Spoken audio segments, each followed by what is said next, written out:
Order, order. We start with questions from Minister for Women and Equalities. Callum Miller. Question 1, please, Mr. Speaker. Minister. Thank you, Mr. Speaker. This government is absolutely committed to tackling the scourge of domestic abuse and halving violence against women and girls in a decade. We're implementing a domestic abuse identifier at sentencing to ensure consistent recognition of domestic abuse offenders across the whole justice system. This will strengthen victim protection and offender management, delivering on a recommendation made by the Independent Sentencing Review. Thank you, Mr. Speaker. I'm sickened by the frequency with which I hear from victims and survivors of domestic abuse about the ways in which the criminal justice system has aggravated their trauma. Recently, one constituent told me that she was living in fear after her abuser was released early, but the probation service failed to enforce probation conditions. Another has seen the charges against her ex-partner scheduled for criminal trial in 2 years' time, and in the meantime, he continues to exert coercive control through the family courts. So will the Minister agree to meet with me to review what's gone wrong in these 2 cases and what lessons can be taken about how to use identifiers of aggravation to give victims and survivors more protection? Minister. I thank him for that question and for all of the work he is doing to amplify the voices of victims and survivors. Like him, I too am sickened by the treatment of these majority of women and girls in our criminal justice system going through this. He will know we inherited a criminal justice system in absolute crisis. It is why we conducted a once-in-a-generation review of our courts process, the Leveson Review, which the Government will be responding to shortly, and the once-in-a-generation independent sentencing review to look at exactly the issues he's talking about. But I will happily meet with him to discuss this further. Julie Member. Thank you, Mr. Speaker.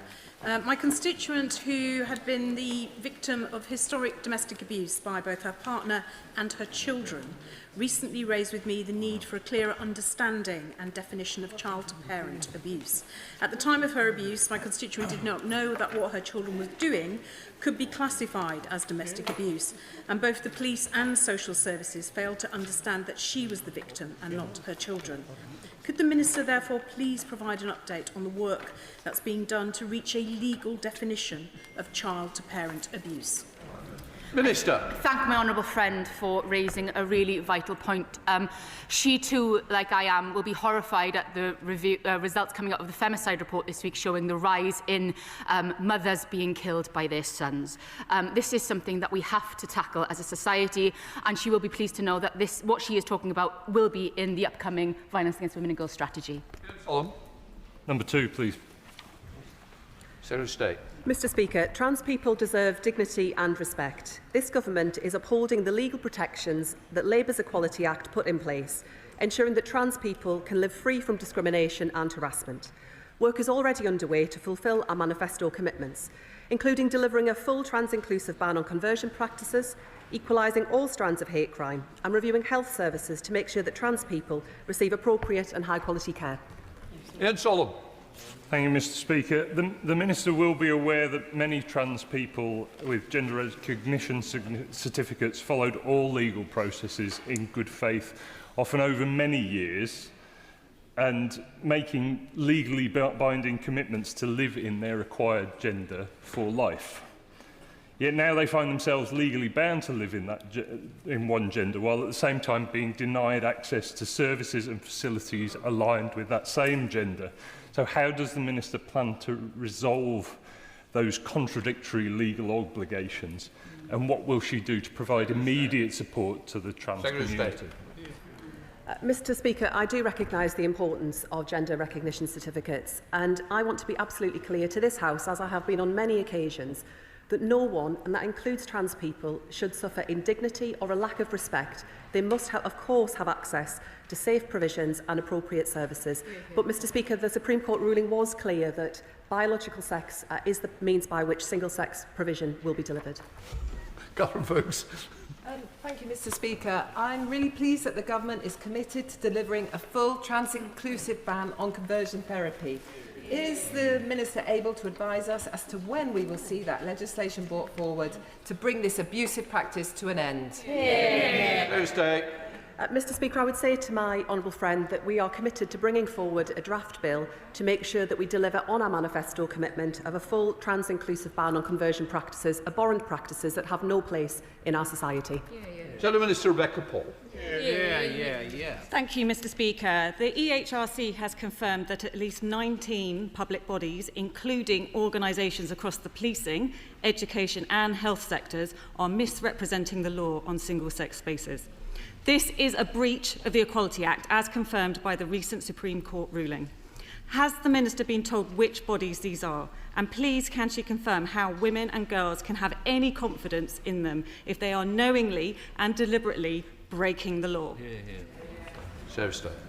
Mr. Speaker, the results of the previous government's call for input showed that while the law was being followed in the majority of cases, a small number of examples were identified that seemed to have misinterpreted how the single-sex exemptions of the Equality Act operate. The Honourable Lady will appreciate that it is for the independent regulator, the EHRC, to follow up on these issues through their appropriate processes. They are looking at it in more detail and will be working with organisations to put this right. Democrat spokesperson Lisa Smart. Thank you very much, Mr. Speaker. My constituent Charlie is from Offerton. He has a gender recognition certificate that says he's male. He has a birth certificate that says he's male, and he has a resplendent ginger beard. But the interim EHRC guidance says he should use the ladies' loo. This is clearly crackers, and Charlie tells me he's had stick in the past when using the ladies. It's in the interest of the whole of society for trans people to be able to leave the house and for there to be a loo they can use in peace while they do so, while they contribute fully to our society. Does the Secretary of State agree with me that when the final guidance is published, which we're expecting soon, that parliamentary scrutiny would be a good thing to ensure that the guidance is as good as it can possibly be, so that trans people can live their lives to the full with the clarity and security they need? Secretary of State. Mr. Speaker, I agree that trans people and women deserve appropriate access to safe spaces, to the right level of accommodation, and to make sure that provision is there so that no one feels that their safety is at risk. I should be clear to the House that the Government did not receive advance sight or notice of the interim update from the EHRC. It is now consulted on its proposed changes to the draft updated code following the ruling. I have yet to receive that code from the EHRC. Once that happens, we will make sure as a government that we consider it fully as the House would expect. Will Forster. 3, Mr. Speaker. Minister. Thank you, Mr. Speaker. We are committed to halving violence against women and girls within the next decade, and we are working tirelessly to deliver this ambitious plan to tackle these heinous acts through our Violence Against Women and Girls strategy. Ministers across government meet regularly to drive progress through the Violence Against Women and Girls Ministerial Group. Forster. Thank you, Mr. Speaker. The murder of 10-year-old Zara Sharif in my constituency of Woking was a harrowing example of violence against women and girls in the home. Social services play a vital role in protecting vulnerable girls, yet we often hear that they're overwhelmed and under-resourced. Will the Minister please confirm what steps this government is taking to ensure local authorities' social services are able to protect vulnerable children and to stop tragedies like Zara ever happening again? Minister. I rise to give the whole House, I'm sure, their sympathy with the case that he has outlined, which I understand the inquest is still ongoing. However, to the substantive point about his question, I would say that children's social care and adult social care have historically not always been what victims felt they could rely on, and there have been many cases of that over the years, and that without doubt I sit in front of the Secretary of State for Education, the work with my office, the Ministry of Justice and her office to ensure that that is handled in the Violence Against Women and Girls strategy and more broadly is at the top of all of our agenda. Polly Billington. Thank you, Mr. Speaker. Would my right honourable friend use this opportunity to remind the House how many people, how many women and girls are vulnerable to the people that they know as distinct from the people that they don't? And also use this opportunity to condemn elected politicians who peddle misinformation about who is most at risk and where the targets really are. I thank my honourable friend, and whilst I don't have the exact data in front of me that she has requested, I'm not entirely sure that exact data exists. But what I can say from decades of experience is that women and girls in our country are far more at risk from people who know our names, whose names we know, who we work amongst, who we live alongside with, the the idea of stranger danger is one that most women don't recognise, and the people that they fear are people that they know. Sir Julian Smith. The Parole Board are extremely concerned about the impact on domestic abuse victims of the sentencing bill coming to the House. Could I urge her to keep close discussion with members of the Parole Board and the Justice Secretary as this bill progresses? Minister. I absolutely make that commitment here today, and throughout the progress of any sentencing changes, the Home Office, myself and the Victims Minister have been heavily involved and will continue to be, to make sure that in a difficult situation that was left, that we make sure every safeguard possible is in place. Johnny Reid. The Minister will know that the rise of platforms like OnlyFans has led to the mainstream commercialisation of women's bodies. Does she agree that if we're to tackle violence against women and girls, we must look at pornography prostitution? And will she commit to working with colleagues in DSIT to ensure that it's included in the strategy of violence against women and girls? I absolutely agree with my honourable friend, and she is absolutely right. A strategy on violence against women and girls that did not include the online elements that she highlights, as well as others, would not be worth its salt. And what I commit to is to continue to work with DSIT on these issues. Mohammed Just. Oh, please, Mr. Speaker. Minister. Thank you, Mr. Speaker. It is unacceptable that women are experiencing poor maternity care. An investigation has been launched to understand the underlying systemic issues and develop national recommendations so women receive the care that they deserve. We're also taking immediate action to improve accountability and better identify safety concerns. This includes rolling out a programme to tackle discrimination and racism. Mohammed Yassin. Sadly, Bedford Hospital's maternity services were downgraded to inadequate last year, and its gold standard home birth service has recently been reduced. Will the Minister ensure that the review examines why choices for birthing services are still being cut, and will they guarantee improved outcomes in maternity and perinatal care so that all women can access safe, personalised, high-quality care? I thank my honourable friend, and he's a strong campaigner on this issue for his constituents. The Care Quality Commission is committed to monitoring maternity services at Bedford hospitals closely, including through further inspections, to make sure people receive safe care while improvements are implemented. The investigation will seek to understand the systemic issues behind why so many women, babies and families experience unacceptable care. The Chair is working with families to finalise the terms of reference for the investigation, and these will be published shortly. Alison Bennett. Thank you, Mr. Speaker. Does the Minister agree that listening to the voices of bereaved families who've lost their babies is of essential importance? And if he does, will he listen to the calls of Sussex families to appoint Donna Ockenden to lead their review? I thank her for that question. I agree that these voices are absolutely vital. It's not going to be possible to really get to the bottom of why care is not at an acceptable standard without hearing those voices. I've heard what she said about Donna Ockenden, and I will certainly take that away and discuss that with ministerial colleagues. Chair of the Select Committee, Sarah Owen. Thank you, Mr. Speaker. Trauma during childbirth can have lifelong and debilitating impacts. Failing maternity services are felt by all, but especially families from low-income and ethnic minority backgrounds. In my constituency, where too many already experience health inequalities, the Luton and Dunstable Hospital's maternity unit has recently been downgraded to inadequate by the CQC. Does the Minister agree with me that mothers and babies deserve better? And what cross-departmental work is taking place to ensure NHS trusts across the country improve maternity care? Minister. I thank her for that question, and she is campaigning strongly for her constituents on this issue. We are establishing the Maternity and Neonatal National Task Force, which will develop a national plan to drive improvements across maternity and neonatal care. That will be chaired by my right honourable friend, the Secretary of State for Health and Social Care, and it will be made up of a panel of experts and family, charity and staff representatives. I also was pleased to learn that my honourable friend met with Baroness Merron in June to discuss maternity care in Luton North. Decima. Mr. Speaker, post-maternity, many women suffer female pelvic prolapse, and the matter of surgical mesh implants is one on which I'm unable to get any answers. I wondered if the Minister would please work with his counterparts at the Department for Health and Social Care to get a realistic update on exactly what's happened as a result of the Hughes report, and to give me the information about meetings between the DHSC and indeed the Patient Safety Commissioner on progress on those recommendations.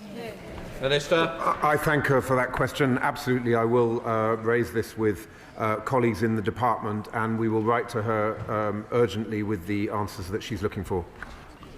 Shadow Secretary of State, Mims Davis. Once again, this Labour government has failed women and girls in their inaction and blinkered mindset to the safety in their communities, and their slow action on Theo Clark and the member for Canterbury's 2024 Birth Trauma Inquiry Report, recommending national maternity strategy that we committed to.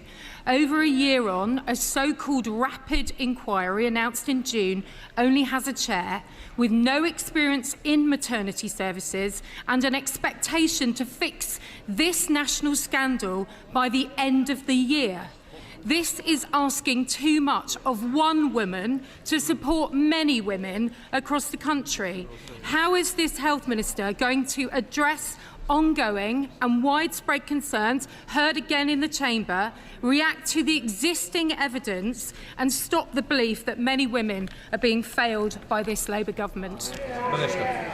Well, Mr. Speaker, I really do find it a bit rich that the party opposite stands there and tries to give us lectures after the 14 years of neglect and incompetence that was the trademark of their time in government. Baroness Amos is chairing the Independent Maternity and Neonatal Investigation. This will be a rapid investigation with two core roles: conducting urgent reviews by the end of this year of up to 10 trusts where there are specific issues, systemic investigation into maternity and neonatal care in England to create one set of national actions to drive the improvements needed to ensure high-quality care and that women are listened to. That is responsible government. That is trying to fix the mess they made after 14 years, and I think the party opposite would do well to actually support us in that. Jim Shannon. Question number 5, Mr. Speaker. Thank you. 2 minutes. Mr. Speaker, we want young people with disabilities and health impairments to secure good employment as soon as possible and to fulfil their aspirations. The Pathways to Work Green Paper proposed a youth phase in health and disability benefits, and we're currently reviewing the consultation responses. Jim Shannon. Can I thank the Minister for that response? Research by the national disability charity Sense has found that over half of disabled benefit claimants with complex needs between the ages of 18 and 34 say there are few jobs that met their needs as disabled people. What steps can the Minister take to ensure that there are more employment opportunities available to young disabled people with complex needs? Thank you. Minister. The honourable gentleman raises a very important point. There are excellent examples of job carving for people with complex needs, and we need more of that, I think. We're looking forward to the report to be submitted soon by Sir Charlie Mayfield on what more employers can do to open up opportunities for people out of work on disabilities grounds, and he'll have some very interesting proposals, I think. Deirdre Costigan. Thank you, Mr. Speaker. The last Conservative government left so many young disabled people in Ealing Southall who wanted to work consigned to a lifetime on benefits. But at West Ealing Job Centre, we are already seeing a difference being made with £1.3 billion of funding for employment support from this Labour government. Does the Minister agree that the Mayfield Review offers a once-in-a-lifetime chance to transform the workplace to make it more accessible for disabled people? Yes, I do agree with my honourable friend, and she's absolutely right. Disengaging from work and learning in early adulthood can do lasting harm to career prospects and to well-being. We're launching the Youth Guarantee so that all 18 to 21-year-olds in England, including disabled young people, can access quality training opportunities, an apprenticeship or help to find work. And I'm glad to hear things are developing so well in her constituency. We come to topicals. Samantha Dimmock. Topical question number 1, please, Mr. Speaker. Secretary of State. Thank you, Mr Speaker. This government is focused on breaking down barriers to opportunity for everyone. We're backing working families, saving them £7,500 through rolling out 30 hours of government-funded childcare and rolling out free breakfast clubs in our schools. Building on the proud legacy of Sure Start, we will deliver 100 Best Start family hubs to give every child the best start in life. And we're opening 10 new construction technical excellence colleges, backing our young people to learn a trade and to get on. Our plan for change will deliver for everyone. Samantha Diddley. I thank the Secretary of State for her response, and I'm sure she will have seen research last week that parents in my constituency of South Derbyshire will be really disappointed in, that mums earn £302 less per week than dads. For too long, the Tories were happy for these costs to fall on women. So what steps is she taking to ensure that this Labour government tackles the motherhood penalty? I totally agree with my honourable friend that it is totally unacceptable, and this Labour government will deliver for women. Unlike the party opposite, whose leader said that maternity pay was excessive, a reform leader who claimed it was a fact of life that women coming back from maternity leave would earn less. We know the difference that high-quality early years education makes, and that's why I'm delighted that from this week, working families will be able to access 30 hours of government-funded childcare. Show Secretary of State Mims Davies. Writer and comedian Graham Linehan was apparently arrested by 5 police officers at Heathrow, then questioned about 3 tweets which he says were based on his gender-critical views, a belief protected by the Equality Act. Despite this government's claim to protect free speech, Mr Linehan has been banned from using the platform as part of his bail conditions. Can the Secretary of State confirm if it is now a crime in Britain to tell potentially offensive jokes and perhaps face armed arrest? Mr Speaker, the Right Honourable Lady will know well that I cannot comment on live police investigations, as the police operate independently of government. But the Home Secretary has been clear that her priority and the priority of this government is that the police focus on tackling antisocial behaviour and making sure that people can walk our streets free from fear. Yuan Yang. Thank you, Mr Speaker. Will the Minister join me in congratulating Reading's University Medical Group, a GP practice in my constituency which was recently awarded the Gold Pride in Practice Award by the LGBT Foundation? When I visited the practice last week, the doctors raised the issue of transgender care. Many constituents have also written to me concerned about ongoing barriers to treatment for young people needing gender-affirming care. So what more can the government do to ensure that young transgender people get the treatment they urgently need? Mr Speaker, I'm grateful to my honourable friend for raising that work in her community. The government has commissioned NHS England to undertake an LGBT health evidence review that is being led by Dr Michael Brady, the National Advisor on LGBT health, and it will diagnose the problems we need to solve, making sure that we have evidence-led recommendations in order to improve better access to healthcare for adults. Ian Solomon. Thank you, Mr Speaker. A constituent with muscular dystrophy reports facing an 8 to 12-month wait for AGM Healthcare to deliver a new wheelchair, far beyond the 18-month target. So what steps will the Minister take with her health colleagues to address that really poor performance by AGM Healthcare nationwide, and particularly the Equalities implications of that? Mr Speaker, if the honourable gentleman would provide me with some more details of his constituent's case, I'd be happy to make sure that's looked into by ministers and he receives a full response. Dr Rubad. Mr Speaker, a constituent and mum's got in touch because she's lost her entitlement to the 30 hours of childcare this government so brilliantly rolled out, and the student finance version because she's doing law as a mature student. Can the Minister look into closing this loophole so that women who retrain mid-career aren't penalised? I'm grateful to my honourable friend. We recognise the value of parents continuing in education, and that's why there are often available mechanisms such as the Childcare Grant and the Parents' Learning Allowance.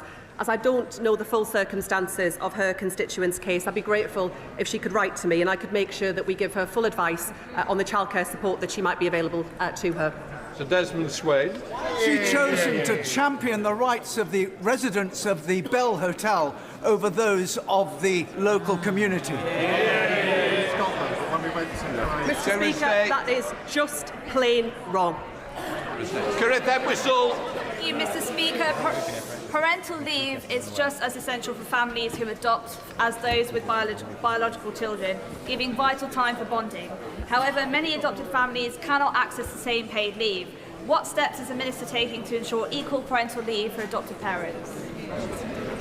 Mr. Speaker, that is an important area that my honourable friend raises. We know that preparing for and adopting a child is an important time in the life of families. That's why we've committed to reviewing the parental leave system to ensure that it best supports working families, including where that comes to adoption as well. And I'd be happy to discuss that further or make sure a minister discusses it further with my honourable friend. Kirsty Blackman. Done an equality assessment on how cancelling family reunion differentially impacts those from ethnic minority backgrounds?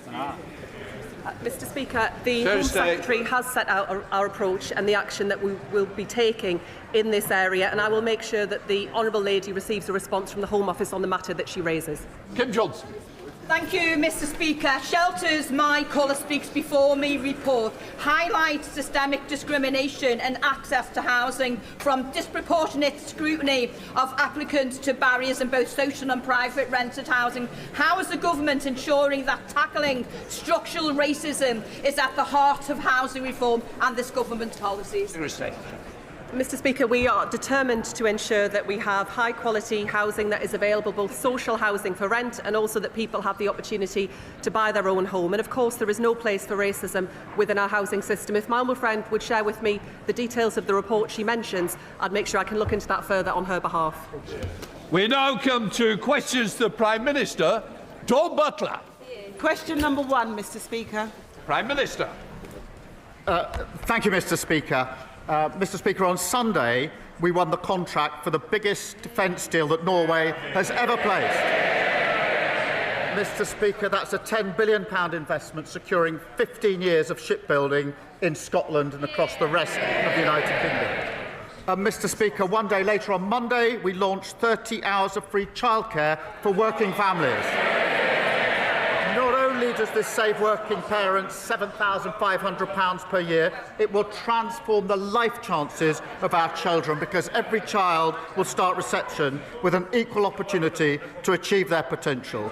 That is a Labour government in action, delivering for working people. Mr. Speaker, this morning I had meetings with ministerial colleagues and others. In addition to my duties in this House, I shall have further such meetings later today. Thank you, Mr. Speaker. Economically deprived high streets, poorer high streets, are flooded with gambling shops. The aim to permit legislation prevents councils from saying no. My summer campaign on gambling reform has received loads of support, including Gordon Brown, who says if we tax the gambling industry, we'll get £3 billion for our economy. Will the Prime Minister join campaigners and help me to end aim to permit so constituents like yours and mine can thrive? Prime Minister. Well, can I thank her for her question? It is important that local authorities are given additional tools and powers to ensure vibrant high streets. We are looking, Mr. Speaker, at introducing cumulative impact assessments. These are like those already in place for alcohol licensing. We will give councils stronger powers over the location and numbers of gambling outlets to help create safe, thriving high streets. Leader of the Opposition. Thank you, Mr. Speaker. Mr. Speaker, I know the whole House will want to send our condolences to the family of our former colleague, David Warburton. I also welcome the fact that the Deputy Prime Minister has referred herself to the ethics advisor.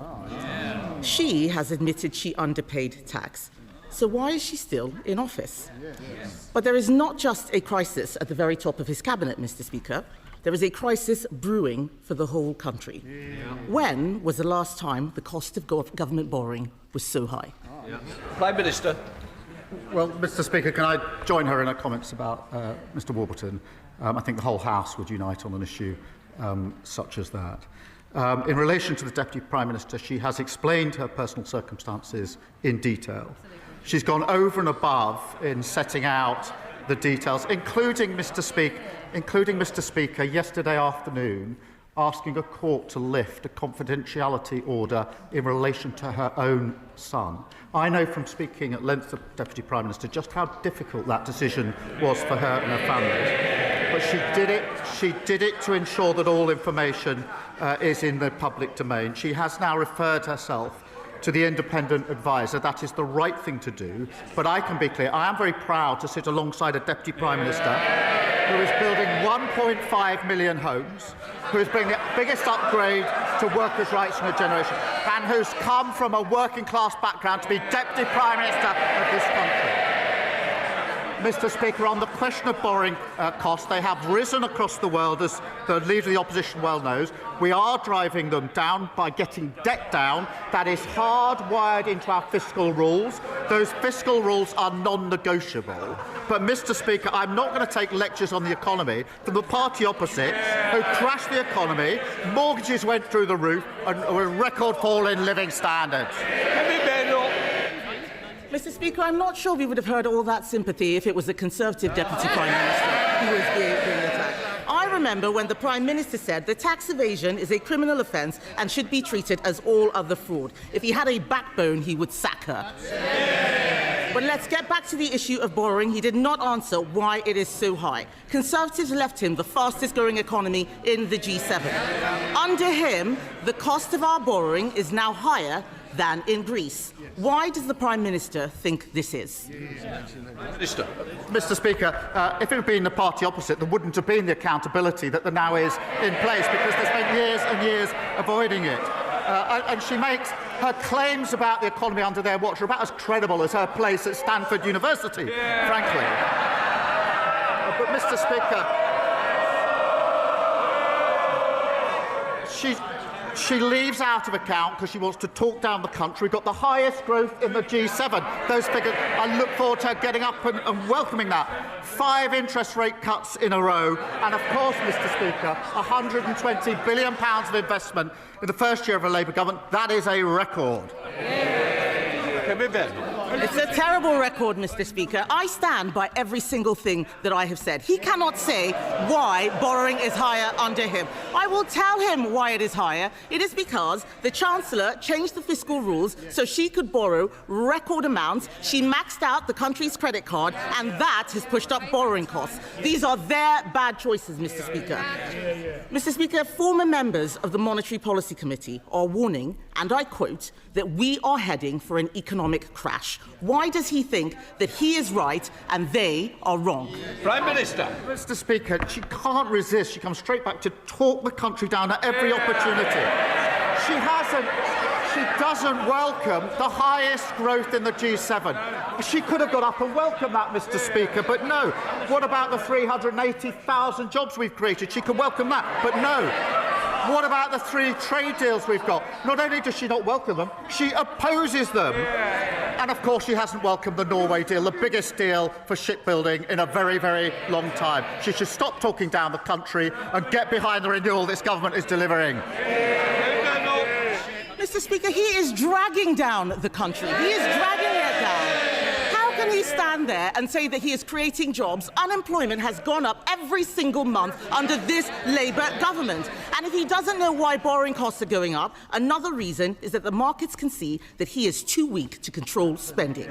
Now, we're reading that he wants to have another go at welfare costing. What makes him think that they will vote for it this time? Prime Minister. Mr. Speaker, we picked. I think I saw that the Leader of the Opposition said, I think at the weekend to the Sunday Times, that I think she said this: I've inherited a gigantic mess and I'm cleaning it up. She said it's very difficult, it's going to take a while. I know exactly how she feels.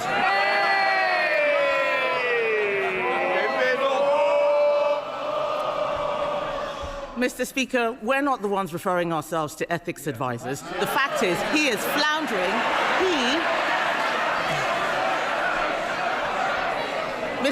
Mr. Speaker, he is floundering. Perhaps he should have a read of the covers of the... Shh. Mr. Speaker, perhaps he should have a read of the covers... Order.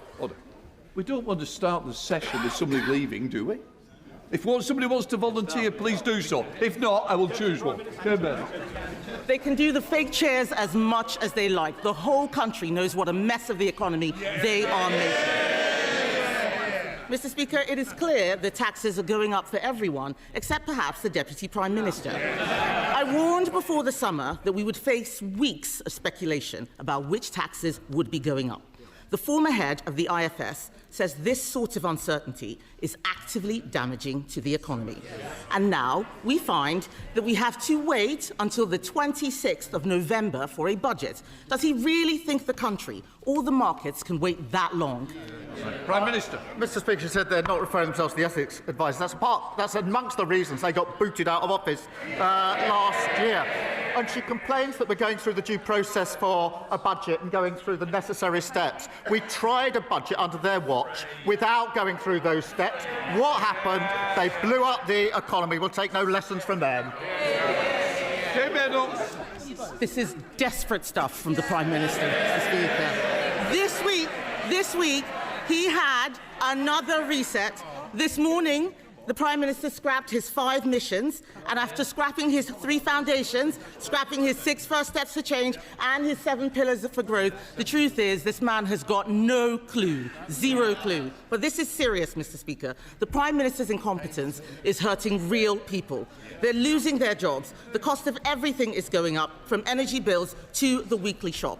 This is a crisis made in Downing Street. Isn't the truth that he is too weak to change course and too arrogant to admit he got things wrong?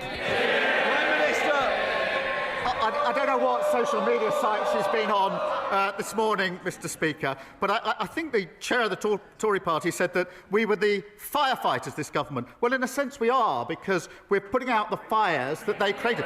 They were the arsonists, the biggest fall in living standards on record and blowing up the finances. We've spent the first year putting out their fires, quite right too. But now, Mr. Speaker, we're delivering on the cost of living. Funded childcare, £7,500 for working families. Free breakfast clubs, opening new schools-based nurseries. That's what we're fighting for, the best start for every child in this country. Paulette Hamilton. Thank you, Mr. Speaker. The Mayor of the West Midlands, Richard Parker, is delivering growth and jobs by backing SMEs like Bogue Toys in my constituency of Birmingham Erdington, which has just doubled in size. Will the Prime Minister join me in praising this success and confirm that boosting ambitious small and medium-sized businesses across the UK remains a key priority of his government? Thank you. Prime Minister. Well, can I recognise and congratulate the businesses in her constituencies? Mr. Speaker, we published our small business plan, which was very well received, includes new rules cracking down on late payments, much long been asked for, £3 billion boost to more business loans and fairer business rate systems to support small businesses. That's why it was so warmly received. Thank you, Mr. Speaker. Sir Ed David, Leader of the Liberal Democrat. Thank you, Mr. Speaker. On behalf of these benches, can I join the Leader of the Opposition in sending our condolences to the family of David Warburton? And I'm sure the whole House will join me in paying tribute to Annette Brooke, who served in this House for 14 years and sadly passed away last month. Annette dedicated her life to public service and serving the people of Dorset, and she is greatly missed. Mr. Speaker, we have all seen the horrifying images from Gaza. The baby is so thin from starvation you can see their skeletons. The bodies of children killed while queuing for water. The emaciated hostages still held captive by Hamas. The Prime Minister has rightly said he wants to stop all that. So when the one man in the world who has the power to stop that comes here to our country on a state visit, will the Prime Minister look President Trump in the eye and urge him to use the influence on Netanyahu and Qatar to make it stop? Prime Minister. Can I join him on his comments about Annette Brooke and also in his description about the horrifying situation in Gaza? And it is horrifying. We're looking at a man-made famine on top of everything else.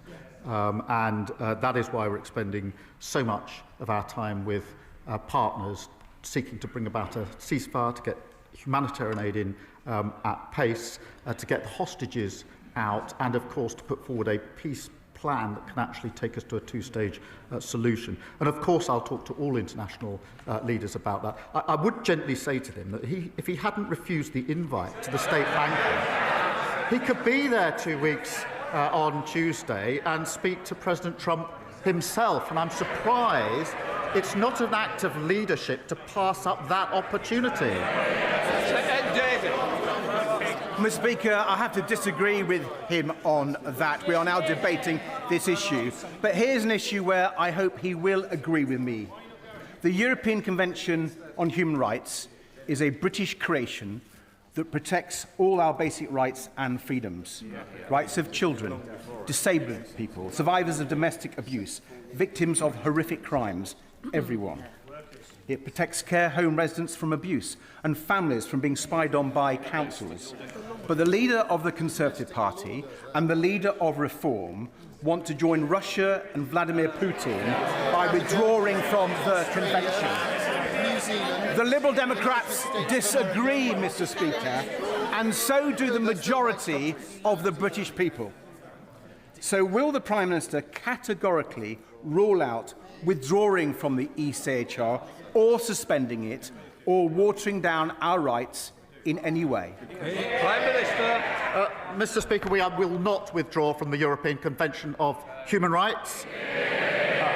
We do need to make sure that both the Convention and other instruments are fit for the circumstances we face at the moment, and therefore, of course, we have been, as we made clear, looking at the interpretation of some of those provisions. It would be a profound mistake to pull out of these instruments, because the first thing that would follow is every other country in the world that adheres to these instruments would pull out of all their agreements with this country. That would be catastrophic for dealing with the problem that we're actually dealing with.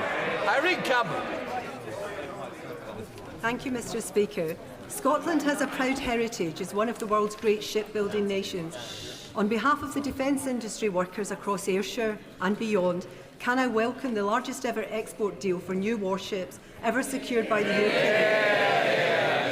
And does the Prime Minister agree that this shows how, under Labour, we can build on our proud past to secure a brighter future for our shipbuilding industry? Can I thank you for a question? Mr. Speaker, I was very pleased to get the call from the Prime Minister of Norway on Saturday night telling us that the UK had won this contract, beating off competition from the US, from France and from Germany because of the quality of shipbuilding in this country. This is a £10 billion deal, Mr. Speaker, 15 years' worth of shipbuilding, particularly in places like the Clyde. Thousands of skilled jobs in Scotland, and it does show the importance of the defence industrial strategy and the importance of Britain being taken seriously again on the international stage. Mr. Speaker, it comes on top of the record investment in defence that we've already announced earlier this year. Robin Swan. Mr. Speaker, I'm joined today in the gallery by the leadership of the Young Farmers Clubs of Ulster, an organisation and young people who are passionate about youth work, passionate about the rural countryside and passionate about the future of farming and agriculture. Agriculture policy is devolved, but the Prime Minister's agriculture inheritance tax is the thing that has them and young farmers across all the country despairing not just for their future, but the future of food security. When will the Prime Minister change course on the farm family inheritance tax, now that he's taking control of tax policy? Prime Minister. First, can I welcome the Young Farmers Club of Ulster to Parliament and take this opportunity to say to him and to them that we've invested more than £2.7 billion in farming and nature recovery. That's been welcomed. And of course, we're developing a 25-year farming roadmap to make the sector more profitable. Again, that has been warmly welcomed, and their future will depend on that roadmap. We'll work with them. Bill Ribeiro Addy. Thank you, Mr. Speaker. This week, the Global Summer Flotilla, which includes British citizens, sets sail for Gaza to break the illegal blockade and deliver much-needed aid. In June, the British boat, the Madeleine, was threatened and its crew detained, but we took no action. Can the Prime Minister say what has been learned from this and what steps are being taken to protect the British citizens on this flotilla? Prime Minister. Well, Mr. Speaker, she raised a really important issue in relation to the horrifying situation in Gaza, and the Israeli government is preventing urgently needed aid from getting in, and that is why we're now seeing a man-made famine, and that should cause us all to pause and reflect. I have to say, we are working with other countries to get aid in by any practical means, but land routes are the only viable and sustainable means of getting aid into Gaza at the scale that is required, and Israel must lift the restrictions to allow aid agencies to deliver the life-saving supplies that are so desperately needed. Pete Wishart. Thank you, Mr. Speaker. So the budget date has finally been announced, and once again, Scotland is some sort of distant afterthought. A budget date left to the 11th hour because they do not know how to resolve their countless counter-bureaucrats. A budget date that has practically wrecked Scotland's budgetary process, leaving it almost impossible for us to pass a budget before Christmas, leaving great uncertainty in Scotland's public services. And you know what, Mr. Speaker? They couldn't even be bothered to notify the Scottish Government, leaving them to find this out on social media. So can I ask the Prime Minister, how is this reset and relationships working out? Prime Minister. Well, Mr. Speaker, he overlooks the fact that the last budget there was a record settlement for Scotland, £50 billion a year. And he talks about the support. We've just won this Norway frigates contract. That is 15 years of shipbuilding in Scotland. The First Minister of the SNP has said what about that since Sunday? Absolutely nothing. Absolutely nothing. I know we've got another SNP question in just a moment. Perhaps that will be the opportunity to welcome the deal that we won and the jobs now for Scotland. Well done, McAvoy. Thank you, Mr. Speaker. Prime Minister, last year my online safety forum of children and young people from every secondary school and college in Darlington found that 71% of our Year 10s and 12s had been contacted by a stranger online.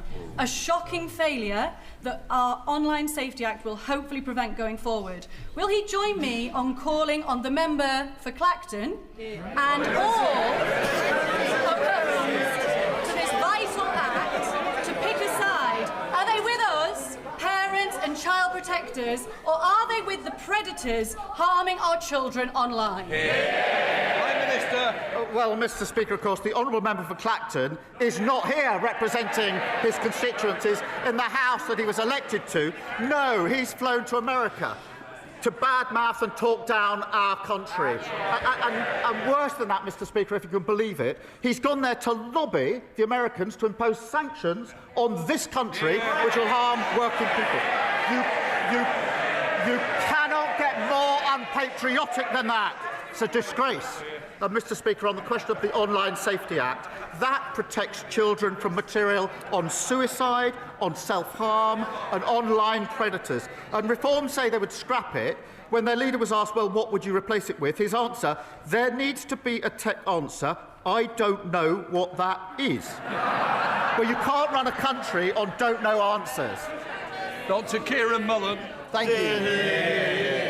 Mr. Speaker, I'm sure, like me, you got to enjoy everything UK hospitality has to offer over the summer, and 15 local pubs received nominations as part of my Community Pub Awards. I visited places like the Bull Inn in Battle, the Castle Inn in Pevensey, the Swan Inn in Darlington, the New Inn in Westfield, and Sidley Working Men's Club.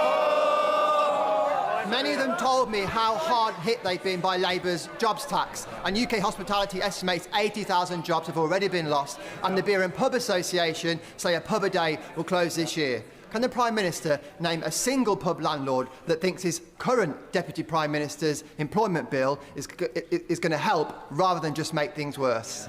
Prime Minister. Well, I hope he paced out the visits to all those pubs and didn't do them all in one go. But look, UK Hospitality has welcomed our small business plan, and that obviously applies to pubs. Yes, they have. And the reason is because it permanently lowers the business rates that they pay, and it tackles late payments, something they've been asking for a very, very long time. They talked about fixing this, but they never delivered. We're delivering. Katrina Berry. Thank you, Mr. Speaker. My constituents have endured 4 major fires in recent months across our community, including the devastating destruction of Cumbernault's iconic St Mungo's Church. Yet the Scottish Fire and Rescue Service is consulting on downgrading Cumbernauld Fire Station, increasing response times and putting lives at risk. Can I ask the Prime Minister to make representation to the Scottish Government to not risk lives with cuts to our vital emergency services? Prime Minister. Well, I think the whole House is sorry to hear about the awful fires that her constituents have faced, including the destruction of St Mungo's. And I know just how important that church was, Mr. Speaker, to the local community. The Scottish Government have received the largest settlement in the history of devolution. That's £50 billion a year. That should be focused on the issues that matter to her constituency. And I will take this up and make sure that we raise it with the Scottish Government. Stephen Gaffney. First of all, I will refer to my comments earlier in the week, since the Prime Minister's research isn't up to scratch. Mr. Speaker, George Reid, who was a former presiding officer of the Scottish Parliament and an MP, passed away over the summer. He was a humanitarian to his very fingertips. He would abhorred the demonisation of asylum seekers, including those desperate enough to cross the Channel in small boats. Now, figures published by the House of Commons Library shows that those asylum seekers who were forced to cross has increased dramatically after Brexit as a result of leaving the Dublin regulation.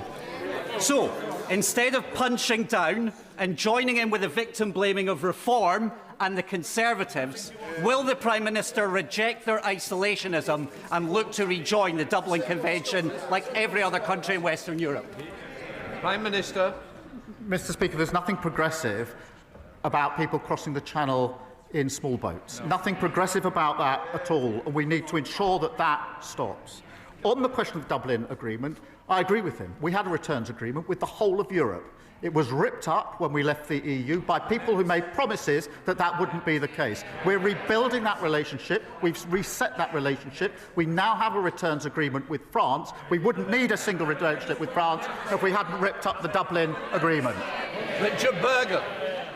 Thank you, Mr. Speaker.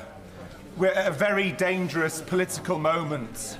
Opinion polls warn that for the first time in our country's history, we risk the election of an extremist far-right government. We all have a duty to prevent that.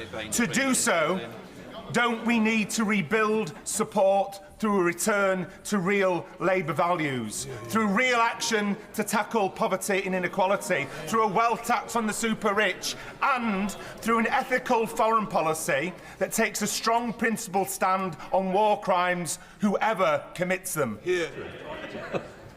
Mr. Speaker, look, we do stand at an important moment. We can have the politics of renewal under this government, or the politics of grievance from reform, who do not want to fix the problems. They want the grievance to continue because the last thing they want is improvement in the lives of working people in this country, because they feed off the problem and the grievance being there. That's the difference.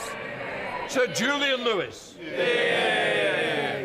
Admiral Lord West was head of the Royal Navy, Chief of Defence Intelligence and a Labour Security Minister, and currently sits on the Intelligence and Security Committee. So when he writes in the national press denouncing what he calls the disgraceful decision to hand over ownership of the Chagos archipelago, adding that he does not accept that the move is, quotes, absolutely vital for our defence and intelligence, as the Prime Minister claims, should we rely on his professional judgment or not? Minister. I have the misfortune to disagree with him.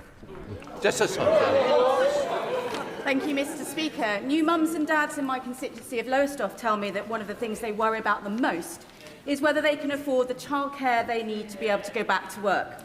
That's why it's great parents will be able to save up to £7,500 a year on nursery fees thanks to this Labour government.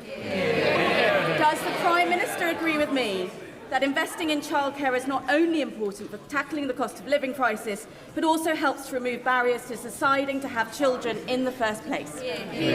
Prime Minister. Well, I thank her for raising this, and I was very proud on Monday to make the announcement about childcare. As she rightly says, it saves not just on average £7,500 for families in a cost of living crisis, but also, crucially, this is from 9 months, Mr. Speaker, to 4 years. We know that under the last government, there's this disparity at age 4 between children arriving at reception, some barely out of nappies, others quite articulate. That locks in inequality for life. I'm really pleased that this measure that we've now taken on Monday unlocks that and makes sure every single child aged 4 gets to the starting line in reception with a fair chance of going as far as their talents will take them. Ellie Challenge. Thank you, Mr. Speaker. While the Conservative Party deludes itself with the myth of endless fossil fuels, the rest of us know just how ridiculous and reckless that is. Extracting more oil and gas from the declining North Sea will do nothing to protect energy security or jobs. Now, the Prime Minister himself has stated that climate action is at the heart of his government's mission for the protection and prosperity of Britain and the world. So with a decision finally looming on the Rosebank oil field, will the Prime Minister prove his words mean something and finally put an end to this climate-wrecking project? Prime Minister. Well, Mr. Speaker, I did notice that the Leader of the Opposition went to Scotland, I think, this week to announce that if she ever became Prime Minister, which is extremely unlikely, that she would pull down £50 billion of investment in renewables in Scotland. This is good, secure jobs of the future. Absolutely reckless behaviour. They haven't learned anything. But, I mean, the Greens, of course, have got a new leader, unfortunately for her. And we can now see what they really stand for. Withdrawal from NATO at a moment like this, totally unfunded spending that would blow up the economy. They would block all planning proposals. And they've now got a leader who's made, to say the least, some very strange comments about women.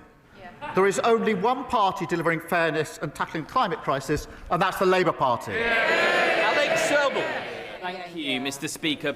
Prime Minister, in September 21, you met ex-Arsenal player Michael Thomas in Portcullis House alongside other former footballers of the V11 when I hosted them in Parliament. Last night, the BBC broadcast the V11 documentary exposing the fraud perpetrated against them and the financial abuse they have suffered within the footballing system. They have all suffered terrible financial loss, but HMRC are still chasing them for taxes from funds that were defrauded from them. Prime Minister, will you meet Michael Thomas and other players with me to see how we can protect victims of fraud and instead go after the perpetrators of fraud? Prime Minister. Well, I will, and I have met Michael Thomas a number of times. Of course, he's got a special place in my heart, having scored that winning goal at Anfield when we won the league, although the less said about winning at Anfield at the moment, probably the better. But the serious point is that these are sporting heroes who brought us so much joy, and they should have proper support from their sporting bodies on both health and welfare. Michael Thomas and others running a really important campaign to bring this to our attention. We do need a trusted system that takes the well-being of our sports people seriously, particularly those in vulnerable positions. And I know the Minister for Sport is in contact with the campaigners on this issue. Ollie Glover. Thank you, Mr. Speaker. On a recent visit to the UK Space Agency based in my Oxfordshire constituency, I learned of the huge value created by our space sector, generating more than £7 for every £1 invested. Given his government's decision to scrap the UKSA as an executive agency, will the Prime Minister guarantee its international credibility, its operational independence and its budgets? And will he visit Harwell campus to hear what our brilliant space companies need from government? Yes. Prime Minister. Well, I thank him for raising this important issue and reassure him that we do want to keep the huge expertise and knowledge of the UK Space Agency staff, including those that are working in his constituency. We have already secured almost £300 million in contracts from the European Space Agency, and this will cut costs, reducing duplication, so we can really focus on growing this important sector. Baxter. Thank you, Mr. Speaker. Since the start of the full-scale invasion into Ukraine, Russia has stolen abducted and indoctrinated at least 19,546 children. Awful. It's one of the most heinous crimes of this war. Can I warmly welcome this morning's announcement of an additional package of sanctions on those perpetrating these crimes? And can the Prime Minister assure the House that he will do everything possible to return these children to their homes? Prime Minister. Well, can I acknowledge her campaigning on this really important issue? Russia's policy of forced deportations, indoctrination of Ukrainian children is despicable, and anybody who's heard the stories or seen the pictures cannot be other than profoundly moved by it. We have taken firm action. Mr. Speaker, this was one of the issues that we discussed, as it happens, 2 weeks ago in Washington when I went over with other leaders to ensure that we are all putting maximum pressure. But this, amongst the very many horrors of the Ukraine conflict, this is right up there as one of the absolute worst. Jack Rankin. Thank you, Mr. Speaker. Like many, I was deeply concerned that a police force deemed it necessary to take 5 armed officers to arrest a comedy writer from a flight. Some may have found Mr. Linehan's comments offensive, but that isn't the point. If you don't support speech you don't like, you don't support free speech. Will the Prime Minister commit to reviewing our speech laws to ensure the legitimate free expression is protected? And will he condemn the culture within the public sector which prioritises this dangerous and perverse nonsense? Well, I thank you for raising this. You will have seen that the Commissioner has put out a statement in relation to the particular case this morning. I've been clear throughout, we must ensure the police focus on the most serious issues and the issues that matter most to our constituencies and all communities. And that includes tackling issues like antisocial behaviour, knife crime and violence. And we have a long history of free speech in this country. I'm very proud of that and I will always defend it.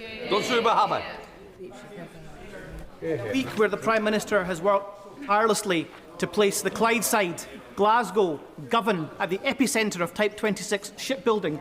Is he perplexed, as I am, at the radio silence from the SNP and the contempt the SNP continues to show for the defence sector? And does he agree with me that that contempt is a contempt for jobs, it's a contempt for growth, and it's an 18-year-long contempt for Scotland? Prime Minister. Well, Mr. Speaker, I am perplexed that the First Minister has not welcomed this. This is a massive deal for Scotland. It's 15 years of shipbuilding. I would have expected the First Minister to be holding a press conference to celebrate what we've done in relation to this deal. Those 15 years of shipbuilding, Mr. Speaker, are extremely important to Clyde and very other industries, and they are a reflection of the professionalism and dedication of workers in Scotland that they've shown over many, many years. And I would urge the First Minister to come forward and welcome this deal. Sir John Hayes, final question.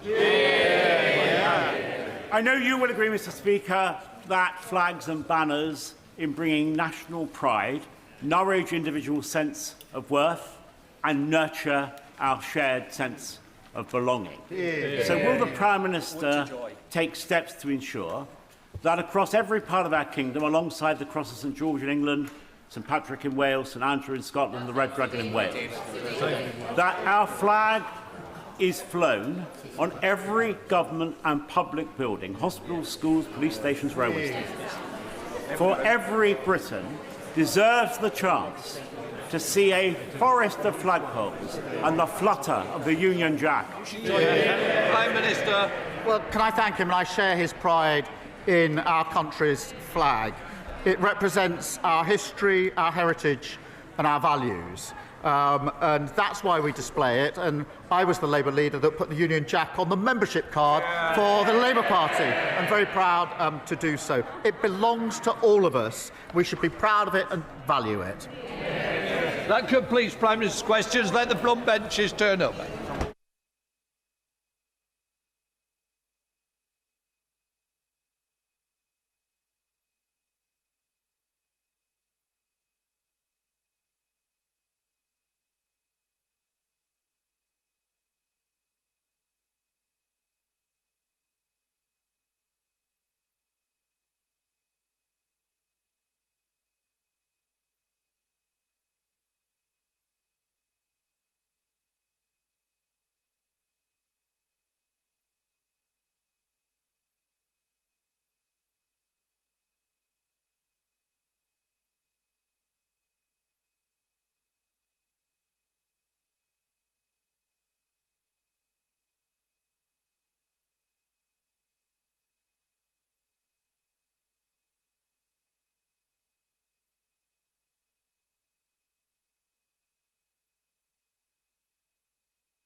Point of order, John MacDonald.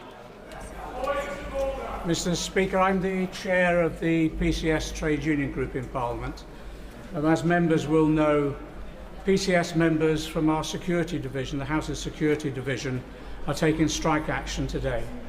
These are professional, dedicated and committed staff. It takes a lot to motivate them to take strike action, their sense of grievance. There's a clear difference of view between the management of the House and the union about how we've arrived at this situation. So could I use this mechanism to urge the senior management of the House to seek another meeting with the union to clarify the situation and to come up with a reasonable offer that will resolve this dispute, because I do not wish to see our dedicated staff outside of work on this basis, because they provide us with the security we need. Can I first of all say I thank the Rule Member for giving notice of his point of order. Well, it's strictly not a point of order for the Chair. I would agree that it's in everyone's interest to work together to resolve matters, and I hope that we can get people round the table rather than striking. I don't want to go into further details, but I think it's better we leave it at this stage. Well, thank you very much. Right. Before we come to the 10-minute rule motion, I wish to make a short announcement about the House's sub judice resolution. A coroner's inquest has been opened into the death of Simone White, and those proceedings are now sub judice. However, given the significant public interest in addressing this matter, I, as Speaker, have decided to grant a waiver for the House's resolution relating to matters of sub judice in respect of any inquest into the deaths of UK citizens or residents from methanol poisoning overseas. Honourable members may therefore refer to the case in the course of proceedings, but I would urge them to avoid saying anything which might prejudice any future criminal or civil proceedings in the UK. I now call on Laura Trott. Thank you, Mr Speaker, and I'm grateful. I beg to move that leave be given to bring a bill to require travel assistance issued by the Secretary of State and other persons to include guidance about the risks of methanol poisoning and for connected purposes. Mr Speaker, I've been working closely on this issue on behalf of one of my constituents, Chloe Lassiter, who, alongside her family, Sue, Neil, Tom and Amanda, have been fighting to raise awareness of the dangers of methanol poisoning abroad following the tragic death of Simone White last year. As members may have seen from media coverage at the time, Simone was travelling with her friend Bethany in Laos. They were staying in a small riverside town about 2 hours north of the capital. It is a hub for backpackers travelling across Southeast Asia. It was here that Simone and her friend consumed 3 shots of alcohol offered at the hostel. The next day, both felt unwell, but they carried on with their plans. Hours later, after boarding a bus to their next destination, things worsened. Bethany fainted, Simone vomited. They were eventually taken to a local hospital, but doctors had no idea what was wrong and initially suspected food poisoning. Still confused and deteriorating, the girls made it to a private hospital. I can't imagine how frightened and confused they must have been at this point. But sadly, by then, it was too late for Simone. She started having seizures during dialysis and was eventually taken for emergency brain surgery. The surgery relieved the pressure, but caused bleeding, and the other side of her brain started to swell. The results confirming methanol poisoning were not available until 2 weeks later, but by then, Simone had sadly already passed away. While Bethany did recover following her hospitalisation, 6 other young people fell victim to suspected methanol poisoning, having drunk at the same hospital. 2 young Australians, 2 young Danish women, and an American all lost their lives. As the Australian Prime Minister said in November, this is every parent's worst nightmare. And my heart goes out to all the families who lost loved ones in the most unbelievably of tragic circumstances. Over the last year, I've learnt so much about Simone, who was a much-loved young woman. She had a brilliant life ahead of her, and it was clear from when I attended her funeral that she was deeply loved by her friends and family. Mr. Speaker, a year ago, like so many of us here, I did not know much about methanol poisoning, yet over 1,000 people die from it every single year worldwide. This is such a huge danger, but barely any of us know about it. I also went backpacking after university, but never knew about the dangers. And sadly, the same is true of so many of our young people. This must change. So, for members less aware than we should be, methanol is tasteless and is only a faint smell, making it impossible to tell if a drink has been contaminated. But when consumed, it can lead to a coma, convulsions, blindness, nervous system damage, and death. Medical specialists say drinking as little as 25 millilitres of methanol can be fatal, but it's sometimes added to drinks because it is cheaper than alcohol. Since their devastating loss, Simone's family have campaigned tirelessly to prevent similar tragedies affecting other families. Alongside Simone's friend Bethany, they've been raising awareness of the dangers of methanol poisoning, and it was an honour earlier this year to help arrange a parliamentary drop-in session on the subject alongside the member for Orpington and the member for Dartford. The family were joined by representatives from the travel industry, the National Poisons Information Service, the British Toxicology Society and the Foreign, Commonwealth and Development Office to educate MPs, and the message was clear. Awareness saves lives, but only when government guidance is accurate, clear and consistent. Sadly, current official travel advice is falling short. In some high-risk countries, there is very little warning at all. Where advice does exist, it is vague and understated. Travellers are told that certain drinks might carry a risk or that they should exercise caution. Mr. Speaker, this is not a matter of caution. This is about a lethal and preventable danger. I appreciate that the Foreign and Commonwealth Development Office has updated the health section of the travel advice on its website, but we must do more to make the warnings clearer and more explicit so the information is more readily available to everyone. The government's Travel Aware website has an informative section on methanol poisoning, but more must be done to make that advice and guidance better known to young people before they travel. As things stand, you really do have to search for it to find it. My bill, supported by the members for Orpington, Dartford, Cheadle and Lewisham, proposes a straightforward and proportionate solution. It does not attempt to police alcohol sales abroad. It does not require costly programmes or enforcement. It simply requires the government to provide prominent, clear and consistent guidance about methanol poisoning for countries where the risk is known to exist. Other governments have already taken steps to warn their citizens. Australia's Smart Traveller service provides unambiguous practical advice and reaches young travellers through targeted campaigns. We should do no less, and we must not be left behind. Families like Simone's, who have endured unimaginable grief, are not asking for the impossible.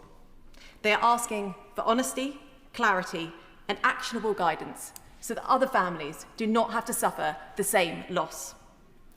We have already shown in this House that collaboration between families, experts, and parliamentarians can and does raise awareness.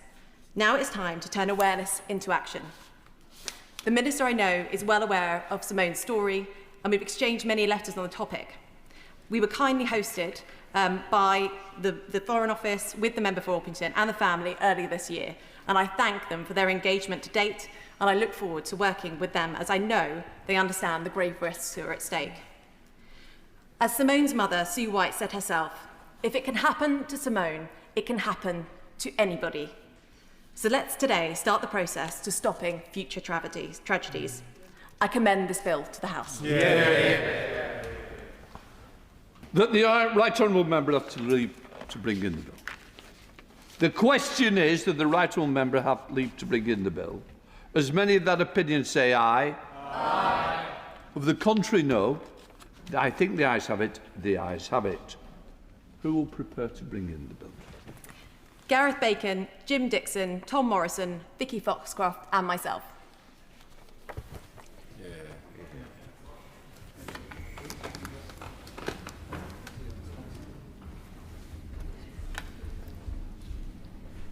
Laura Trott.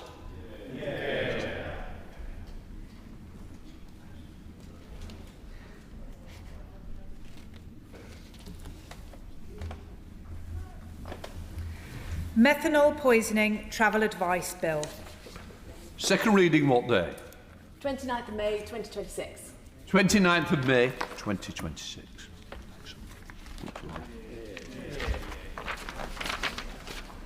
Right. We now come to the Opposition Day motion in the name of the Shadow Chancellor on property taxes. I have to inform the House I have not selected amendments. We now come Sir Mel Stride, Shadow Chancellor of the Exchequer. Thank you, Mr. Speaker. I beg to move the motion on the order paper. I trust you had a good recess, Mr. Speaker. I'm absolutely certain that the Deputy Prime Minister also had a good recess. We saw many photographs of her down at the seaside, just off the coast, in a rubber dinghy, rather like many of the other photographs that we've seen over the summer, given the reckless policies that this government has towards illegal migration. She was probably celebrating, Mr. Speaker, the acquisition of another property for her property empire, but perhaps also slightly tinged with that nagging doubt as to whether she had indeed paid enough stamp duty. Well, we will get to the bottom of that in due course.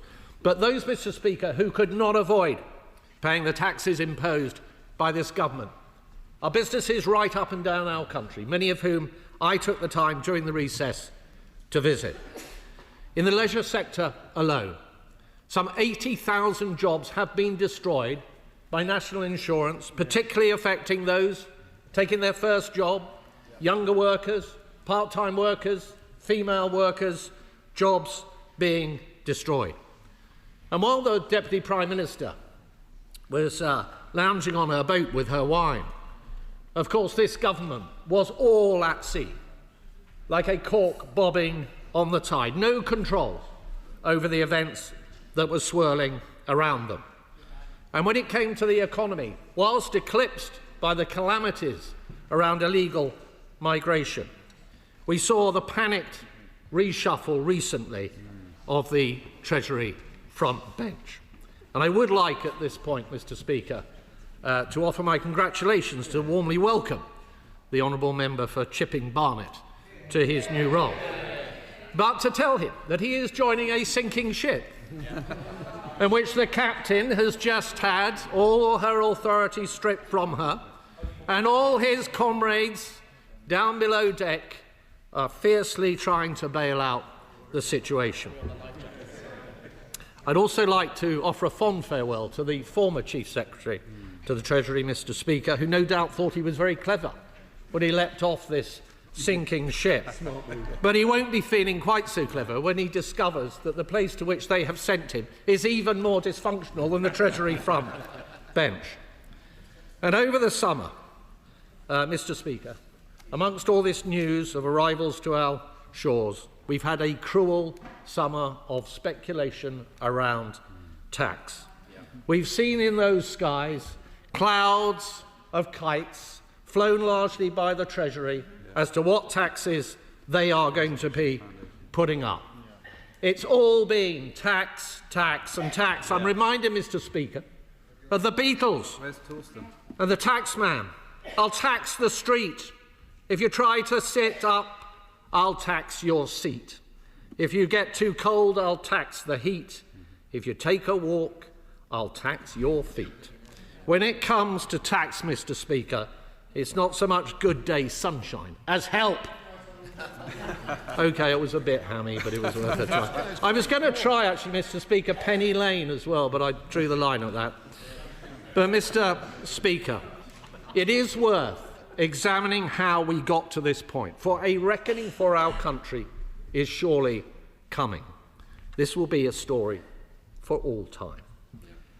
It started, I will momentarily, it started with broken promises. This was a party that said during the run-up to the general election that they had no intention of raising taxes left, right and centre, and yet within a month or two they did precisely that, with devastating consequences. Tax rises on businesses that stifled growth. They talked down the economy. They talked down the economy by confecting this £22 billion black hole that did not exist. And what irony that it was they that brought in the OBR to decide whether that £22 billion black hole existed, and it was the OBR themselves that said they could not legitimise that claim. They were wrong. That's what he said. And what happened with spending and borrowing? It got completely out of control. And the combination of passing on price rises because of the national insurance increases and the extra borrowing and spending has been higher inflation. We are an outlier, Mr. Speaker, when it comes to inflation in a moment. And that in turn has seen interest rates higher for longer and the servicing costs on our national debt now running at over £100 billion a year, that being over twice what we spend on defence. And I will give way to whoever it was behind me. Yes. I thank my right honourable friend for giving way. Would he agree with me that this loss of market confidence demands decisive action from the government at the budget to correct it, and that decisive action cannot solely be taken on the tax side, because the tax side is what's driven us into this loop. We need decisive action on spending, and particularly on welfare, if we're to see some restoration of market confidence and to get ourselves out of this rut. My right honourable friend, as ever, is absolutely right. The reality is, and you see it in the bond yields that there are at the moment, that the markets have no confidence in the ability of this government to actually get on top of spending.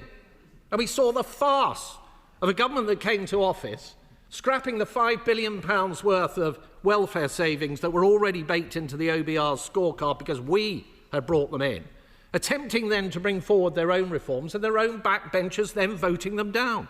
This government does not have the will or the plan to deal with spending. And that is at the heart, and this is where my right honourable friend is so right, at the heart of the reason why we will all be punished and pay the price of more taxes come the budget in November. I'll give way to the Mr. Speaker, can I commend the Shadow Minister for bringing this forward?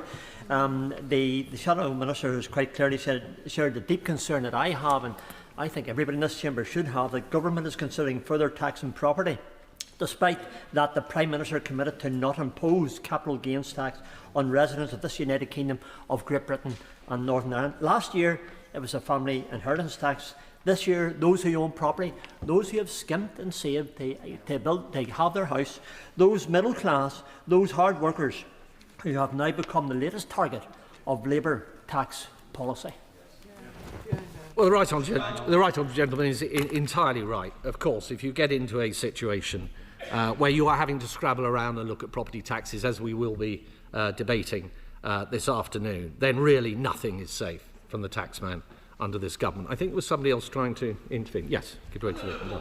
Thank the honourable member for giving way. Could I gently remind him that since this Labour government came to power, interest rates have been cut 5 times. A vote of confidence in our Chancellor, fixing the foundations of our economy, saving an average family on an average tracker mortgage in my constituency over £100 a month. Can he remind me what happened to interest rates when his party was in power? As the honourable lady will know, interest rates are one of the key tools in monetary policy, and they are applied to bring down inflation. And whilst there have been 5 reductions, and she is right, in the level of the base rate, there should have been many more reductions. And the reason is, the evidence is there, the reason is that this government has stoked inflation. We have inflation that is still been rising. It is at twice the level, or thereabouts, that it was on the day of the last general election. And when a government stokes inflation, you pay the price through higher interest rates, and that is precisely what has been happening. But yeah, I'll give way to my right honourable friend, and he's right to highlight the massive impact of these tax rises on so many families up and down this country, and businesses too. Can he comment, please, on how we can have a Deputy Prime Minister in a government who has admitted avoiding paying the tax that she owed and continues in office, and this from a party which moved to call for the resignation of people for far lower offences than that, and as if not expose the rank hypocrisy which seems to run right through the government opposite. If the right honourable lady wants to make the rules, she should live by them. And that will be a message which will go out to businesses and families right up and down this country. There is no way that they can avoid the juggernaut of taxes that are coming down the track. I will give way to the right honourable gentleman. And in return for his generosity, I'm going to say something pleasant about the last Conservative government. I know, wait for it. And the last, wait for it. Just the one thing. So the last government allowed councils like Westmoreland-Furness, run by the Liberal Democrats, to double council tax on second homes. It is right to do that because excessive second home ownership absolutely annihilates communities in the Lakes and the Dales, the West Country and elsewhere. But can I encourage his party and the party in government now to do something we should do much more to limit the number of second homes than that? And that is to bring in a new planning category of use so that, like the national parks and councils, can manage the numbers and save communities. Well, I thank him for his intervention. I thank him for his kind words about the Conservative Party as well. I'm sure they're deeply felt and very, very genuine. What I would say, Mr. Speaker, is that what the Deputy Prime Minister should be doing is delivering more homes. And it is quite clear that the 1.5 million homes that they are claiming they will be delivering at the rate of 300,000 a year is not going to be met. And I'm quite happy at some point in the future to be proven wrong. But I very much suspect that, unfortunately, I will not be. But, Mr. Speaker, where we have ended up is in a situation where we have a huge black hole looming. The National Institute for Economic and Social Research puts that at possibly as much as £40 billion. This is a recurrent theme with the economic mismanagement of the party opposite. In the October budget, the first budget, there was headroom of around £10 billion against the fiscal rule. That was blown, and £4 billion more by the time of the spring statement, the emergency budget in the spring. And once again, it appears that even that, and considerably more, has been blown all over again. And that is no surprise when it came to the U-turn on winter fuel payments, when it came on to the U-turn on the welfare reforms that we've already discussed in this debate. That led to unfunded commitments of around £6 billion. Unfunded commitments that the Chancellor said the Labour Party would never find themselves in that situation. That has simply not happened. And what signal does it send to the markets that this government cannot control spending? And in the long term, it will be interesting to see what the ABR has to say about their forecasts for growth going forward. And we've seen 30-year bond yields now, Mr. Speaker, in recent times hitting a 27-year high. We are paying more on our borrowing than Greece. There is potentially now a debt crisis looming. This country could be on the brink, and it is all on their watch. I'll certainly give way to the honourable gentleman. Of course, this government inherited higher bond yields than many other countries. And right now, bond yields are going up in Japan, Germany, United States. Is the Chancellor responsible for all of this? Well, there's no doubt that under the last government there was a need to support the economy, and that, for example, involved the expenditure of £400 billion, not least on the furlough scheme, which, and I don't remember his party at the time saying that we shouldn't do that. They were actually arguing we should go still further than that. And this, the Conservative government stepped in and supported jobs and saved us going into the kind of mass unemployment that many feared, worse than even the 1980s. And I take great pride in that. But we are where we are now, and what this government should be doing is growing this economy, stoking up business sentiment, getting taxes down, and getting the economy moving. And it is doing precisely the opposite. I give way to my friend. I'm grateful to the Shadow Secretary of State for giving way. And isn't the key point here, and the difference here, is that we are seeing stagflation, so high inflation, and the economy not growing in the way in which it should be. Therefore, we are getting the job losses that we're seeing and unemployment going up every month under this Labour government. Unless the government does something drastically different, this is only going to get worse rather than get better, which impacts our growth prospects and therefore our prosperity, not only of our nation, but the individuals who work and try to thrive here. Right, my honourable friend is absolutely right. We're seeing high inflation, we're seeing anemic growth, we're seeing high gilt yields, we're seeing a pound that has been plummeting in recent times, and all of those are signals on the dashboard that are flashing red. Instead of getting a grip on spending and getting taxes down, this government has been out there pitch rolling yet more taxes. And over the summer, we have seen the briefings into the press have suggested tax rises on property. And the party opposite has an opportunity this afternoon to rule those possibilities out. And we should look to the Minister when he responds to do just that. Firstly, there has been the suggestion, Mr. Speaker, that there will be changes to private residence relief under the capital gains tax regime. Something that would strike right at the heart of our country as a property-owning democracy. People being penalised simply for selling up and moving home. It would have clear implications for bunging up the property market. It would have clear economic implications for causing friction in the process of people moving from one part of the country to the other, often in search of work. And it would mean that where downsizing would be beneficial in providing more homes for people to live in, it would discourage that.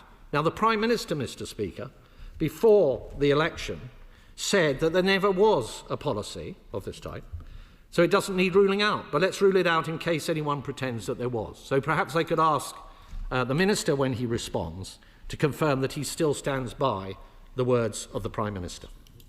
Secondly, an annual tax on homes. What a tax on aspiration. What a tax on those people who have saved hard, managed to get onto the property ladder, and are then stuck with annual taxes. What about those who are asset rich but income poor and can't afford to pay them? Are they expected to sell up? Will the Minister, when he comes to the dispatch box, rule that possibility out and keep people's minds at rest? And if that was not enough, Mr. Speaker, we hear also that it may be that we'll be looking at changes to the gifting regime within inheritance tax. They're not content just to pulverise the farmers. They're not content just to pulverise the family businesses, seeing those businesses and farms broken up when they're passed on from one generation to another because of the imposition of the tax. Something which, in fact, it was a Labour government back in the 1970s that brought in the reliefs that this government has now chosen to abolish. I will in just a second. Inheritance tax is going to double in terms of its yield over this Parliament.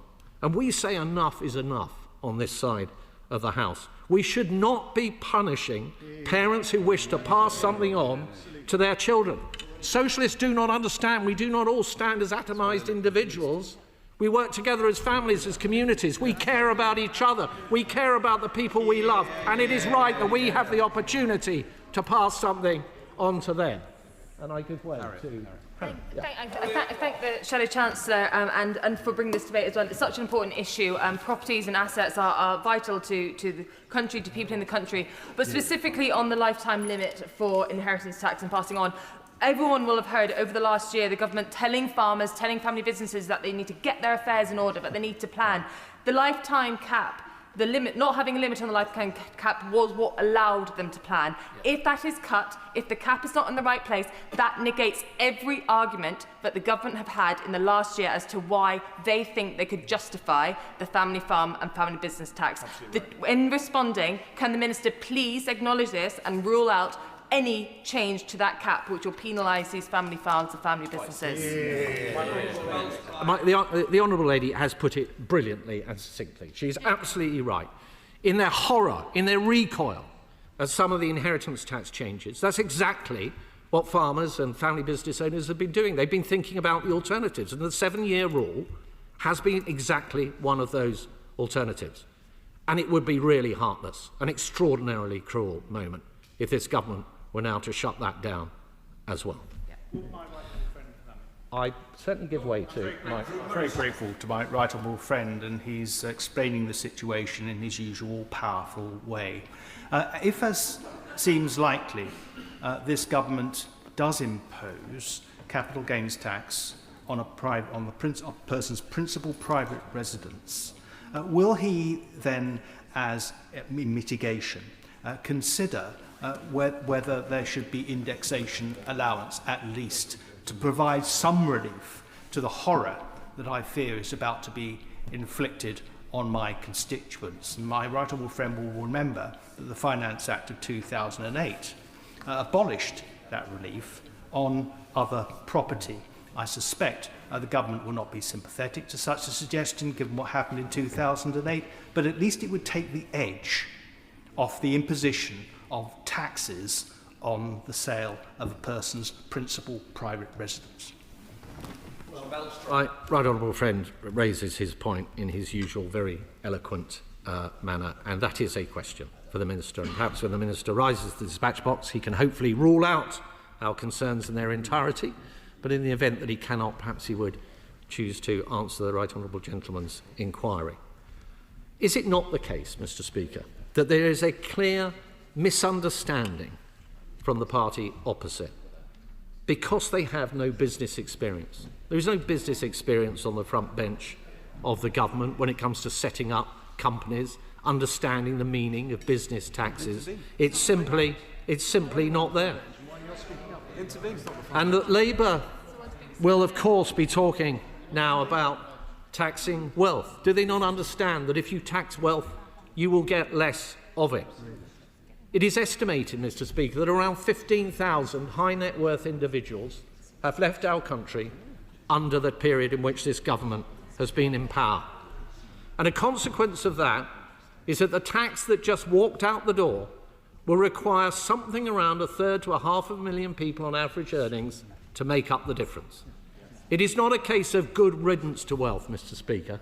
It is a case of we should, as this party will, be the party that encourages and turbocharges it at every turn. If I'm an honourable friend, I will certainly give way. Thank you. I'm sure Hansard will correct me. My honourable friend just made some comments around high net worth, high value individuals. I'm particularly interested in my constituency about individuals on low incomes, representing a city in Peterborough with one of the highest levels of 0 hours and chronically insecure work in the thing.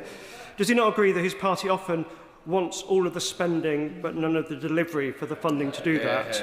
He's talked about reducing taxation on some of the higher net worth. Could he also talk about which doctors' surgeries in my constituency would receive cuts under his plans, which individuals would receive no protection from employment rights, and how the people of Peterborough will be worse off because he wants to reduce the spending which will fix the foundations of this country? Well, the honourable gentleman refers to spending and cutting spending. His party attempted to cut spending, of course, and entirely failed to do so. And my point is, if he wants money to spend on public services, he does need, the honourable gentleman should worry about cutting welfare. And I don't know how the honourable gentleman voted when it came to putting that to the test in this House. But if he in any way voted against his own government and getting on top of the welfare bill, then he should ask that his question of himself. When it comes to, momentarily, when it comes to those on low incomes, they are precisely the people who are being devastated now by the national insurance increase. Because what we know is it's not just an increase in the rate, it's been a substantial reduction in the threshold at which national insurance now kicks in. And that has meant higher unemployment, particularly amongst younger workers, amongst part-time workers, amongst women, amongst people getting that vital first job so they can get themselves on a career path. They are the people that his government is punishing most. And I give way to my honourable friend. I'm grateful to the Shadow Chancellor for giving way. And isn't this exactly the point? That 1% of income tax is paid for by the, 1% of the top earners pay almost 30% of income tax. So if we lose those people, we damage the very people who need the support and the investment from the very taxpayers that we've just scared off. Shouldn't the reverse be happening? The reverse happen. We attract more people into this country to spend more money, to be able to have more money for those services through tax collection. Yeah, the honourable gentleman is absolutely right, and I have already shared with the House, Mr. Speaker, that classic example of the number of people who have left this country because of a punitive tax regime and the cost that it leads to. I will give way to my right honourable friend and then to the... My honourable friend's... Thank you. To further to my honourable friend's excellent point, that the party opposite denigrate wealthy individuals that choose to come to this country. It's not just the tax that they provide, it's the jobs and opportunities they create by investing in constituencies up and down the country. This country has prospered for hundreds of years by being open and welcoming to inward investment. If we lose that, we lose a key plank of the competitiveness and growth that we have associated with our economy. Right, we live in a highly mobile world, Mr. Speaker. It is quite easy for people with substantial wealth or money to invest to go anywhere in the world. We have to remain competitive, and this government is making us less competitive. Now, my right honourable friend mentions unemployment. Just look at the record. Should we really have expected any more from this government? No, not really. Every single Labour government in history has left unemployment higher when they left office than it was at the time that they came into office.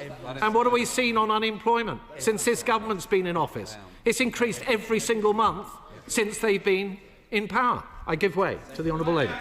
I thank him for giving way. He has spent the last 5 minutes circling around figures gathered by a consultancy that aids the super wealthy to migrate from this country. So I ask him, where is the Conservative Party getting its economic ideas from? Because it speaks volumes that he has spent so much of this point speaking for the 15,000 high net worth individuals who are served by that consultancy.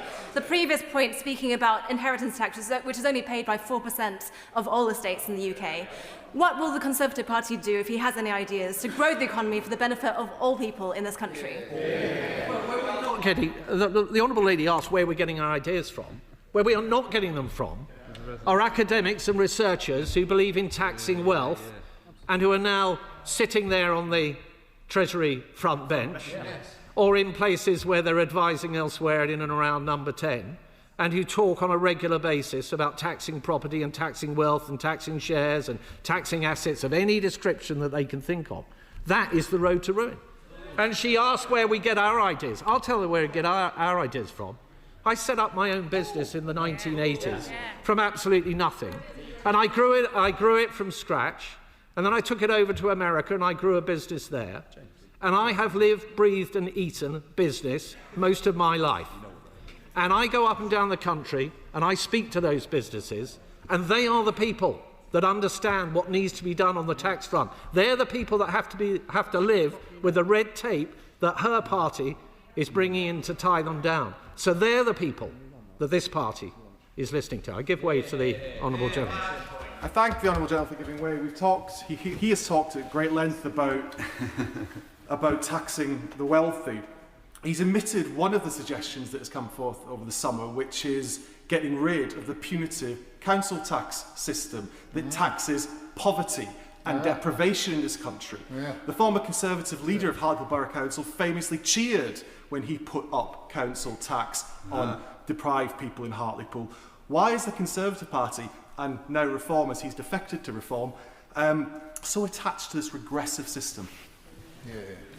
Mr. Speaker, I think all systems like council tax have different variants on it and revaluations and things that government should look at, because we don't want them to be entirely static and they're always there for reform and change. But I would just observe that when it comes to the level of council tax to which the honourable gentleman referred, if you take the average council tax paid in Labour areas, it is demonstrably higher than the equivalent taxes in Conservative areas. And that comes down to the approach that a Conservative council takes to spending, to making sure councils are efficiently run, and the profligate approach of the party opposite.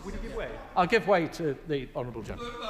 I thank the honourable member for giving way. One of the suggestions this government heard earlier this year was from Conservative-run Hampshire County Council, who suggested that they increase the council tax of my constituents by 15%, which was blocked by this government and the Secretary of State. Will he join me in condemning that proposal by the Conservative-run Hampshire County Council to increase council tax by 15%? I'm not going to get into specific things going on in his area.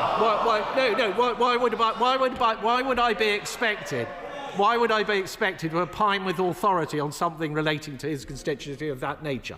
But my general point, hold on, my general point stands that it is a simple fact, that Labour-controlled local authorities charge more for council tax than Conservative-run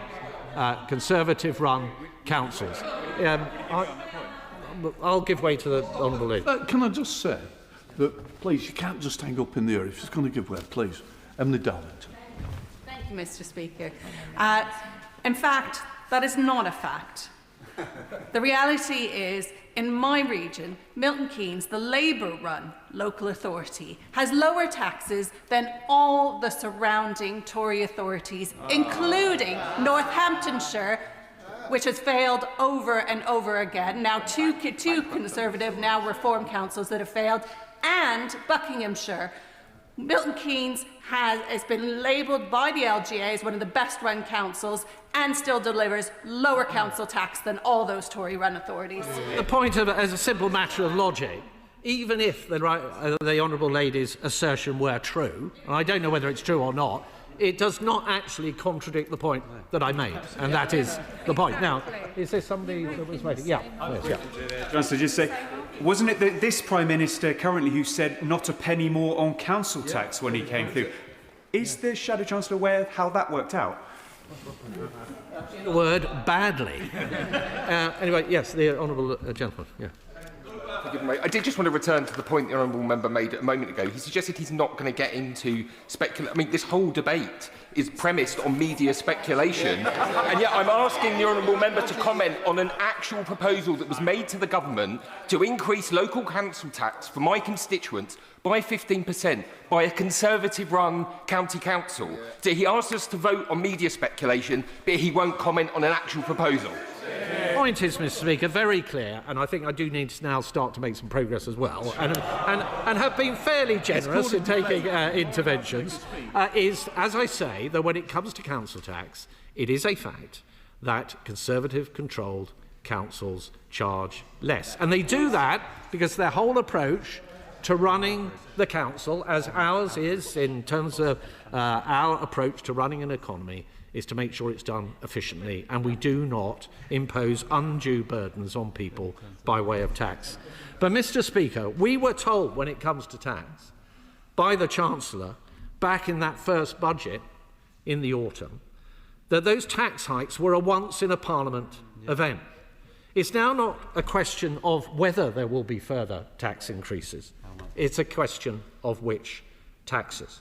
And the uncertainty that has flowed from this disastrous situation over the summer has meant that there has been a hold on businesses investing, on property transactions, on choices, and in many ways, in a fundamental way, on some of the freedoms, actually, that we as citizens take often for granted. And that is because of Labour's choices. Mr. Speaker, the party opposite will desperately dismiss all of this as press speculation, and I expect to hear that from the Minister in a moment. But it's not the truth that this sorry tale is entirely of their own making. The inevitable result of their choices and the failure that has followed, with much of this speculation seeming to be fuelled by briefings from within government itself. This House, Mr. Speaker, and the public deserve answers. The Chancellor cannot borrow more and has shown no ability to control spending. That can only leave tax. But which taxes will it be? Are family homes safe, or are they simply fair game? Mr. Speaker, if the Labour Party failed to vote for the simple motion we have before us today, then it will be clear what the answer is. Under this Labour government, nothing is safe. Not your home, not your pension, not your savings, not your business, not your farm, not that which you simply wish to pass on to your own children. The message to hard-working people up and down our country could not be clearer. Labour will always duck the hard choices. They will tax the living daylights out of your family's future to pay for their failure. Sorry? I hope somebody wasn't say hypocrisy. I'm sure it wasn't the case. The question is, as on the order paper, I now call the Chief Secretary. Congratulations on your promotion, James Perry. Thank you very much, Mr. Speaker, and I'd like to thank the Right Honourable Member for Central Devon for opening this debate. I can see he spent his summer polishing some of his rhetorical flourishes, which he's shared with us today. He maybe could have spent his time rather better, I would suggest. But, Mr. Speaker, thank you for your words of congratulations. It's a real honour to be here as Chief Secretary to the Treasury. And may I put on record my tribute to my predecessor, the now Chief Secretary to the Prime Minister, for all of his fantastic work, notably delivering the spending review, and to welcome my friend, the Exchequer Secretary to the Treasury, to his new role. It is a role that I thoroughly enjoyed myself, and I'm sure he will be excellent in that role. Now, Mr. Speaker, honourable members opposite will appreciate that the motion itself, as they have tabled before the House today, is one that simply cannot form the basis itself for a specific debate on individual tax measures. Members across this House will know that the government does not respond to speculation in advance of a budget, which the Chancellor has today announced will take place on November the 26th. This has long been the case, Mr. Speaker, and the Right Honourable Member for Central Devon knows it well, and he knows it would be irresponsible to engage in that speculation. So, Mr. Speaker, whatever political rhetoric he and his colleagues will use in today's debate, and no matter how many variants of the same questions we hear in today's debate, I know that he will understand that I cannot engage with speculation about individual tax measures ahead of the budget. For the Right Honourable Gentleman for giving way. He says that he will not speculate, he cannot speculate on individual tax messages. Will he then deny that the number 11 machine has not been leaking these stories to the national press over the summer? Mr. Speaker, I am not going to engage in speculation or any of the mechanics around that. And the honourable member, and indeed all honourable members opposite, will simply have to wait until November the 26th to see the specifics of the budget at that point. And at that point, I'm sure he and his colleagues will have plenty to say. I'll give way. By genuinely congratulating the new Chief Secretary to the Treasury, and I've always found him an honest and straightforward Speaker in the House, and I think he deserves his position. On that point, not on a point of speculation, can he confirm reports that the government is looking again at welfare? Because surely he will agree with me that in any process of fiscal consolidation, one must look to tax rises and to spending cuts. There's been a lot of reporting about there being further measures on welfare. Yes or no, will there be further measures on welfare under consideration? Oh, thank you, Mr. Speaker, and I thank the Right Honourable Member for his kind words. But as you will know, there are already welfare measures both going through Parliament and being investigated by my Right Honourable friend in the Department for Work and Pensions through the review that he's undertaking. So this government is determined to make sure that the safety net is there for people who need it, but that people who can work have the support they need to get and maintain a job. Now, I'll give way. For giving way. What isn't speculation is that the largest rise in property taxes happened under the Conservatives when Liz Truss crashed the economy and increased interest rates for everyone in my constituency. But will the Minister, on a point of principle, speak to the fact that there are different parts of the country with different house prices, and that must be reflected in Treasury thinking when it comes to thinking about tax and the budget this year? Thank you, Madam Deputy Speaker. The honourable gentleman is, of course, absolutely right to remind everyone of the record under the short-lived Prime Minister Liz Truss when the people opposite were in power. I noticed they don't refer to that themselves when evaluating the economic situation, but it is something the British people will not forget. And to his wider point around housing across the country, what we want to do, Madam Deputy Speaker, is to ensure that we are building homes, affordable homes, in every part of this country. And that is why one of the priorities of this government has been to reform the planning system to enable the building of 1.5 million homes, to make sure that every community has those homes, so that people have homes they can afford to live in the area where they grew up, where they live, and where they want to go to work. And that is the central mission of this government. I will give way one more time, then I'll make some progress. Thank you very much for giving way. As just pointed out there, but the government is hoping to build all those new homes, obviously with the intent that they recognise how important a home is to someone, the value of a home to a family. On that, and on the principle, because obviously he's said he won't talk on the specifics, but on the principle of that, does he therefore recognise that taxing people's homes is something that we really should not be pursuing if we are a country truly that values home ownership? Well, Madam Deputy Speaker, I gently remind the honourable member that council tax exists in this country, which is, of course, a tax on properties of some sort. So the principle of having some taxes applied to property is well established in the UK and has been for some time. But the honourable lady is trying to tempt me to engage in more speculation. As I said in my remarks earlier to the right honourable member for Central Devon, I'm not going to engage in speculation about what may or may not be in the budget, because, Madam, I'll give way to my honourable friend. I thank the Minister for giving way. He's always very generous with his time, and I congratulate him on his well-deserved promotion. The party opposite are not a fan of tax, but sadly they're also not a fan of actually supporting public services. Under their government, thousands of HMRC compliance officers, including my mum, were made redundant, and actually we weren't able to collect the amount of tax that actually people owed. Is that partly why we've got such a black hole in finances that this government inherited? A few colleagues hoping to contribute. Intervention should be short, and the Minister should be aware of that, considering how much longer he may wish to contribute himself. Thank you, Madam Deputy Speaker. Hint taken on that. I thank my honourable friend for his intervention, and may I thank his mother for her service to HMRC in the past, because people at HMRC do an absolutely critical job in collecting the tax, which is important to fund our public services and to make sure our economy functions effectively. And one of the priorities we've had as a government is to close the tax gap, which existed under the previous government. And indeed, at the budget last year and the spring statement earlier this year, we set out plans to raise an additional £7.5 billion in additional tax revenue as a result of hiring people to do those really important jobs, as well as investing in new technology and modernising the service to make sure that people pay the tax that they owe. Now, Madam Deputy Speaker, I'm going to make some progress because I said I would a few moments ago, and I've been gently reminded by Madam Deputy Speaker that I really must live to my promise on that front. Madam Deputy Speaker, there are questions which the Right Honourable Member for Central Devon is asking today, and he asked in his opening remarks, and indeed his colleagues with their sheets from the whips have been dutifully following up on in their comments as well. But they are matters which we cannot talk about today.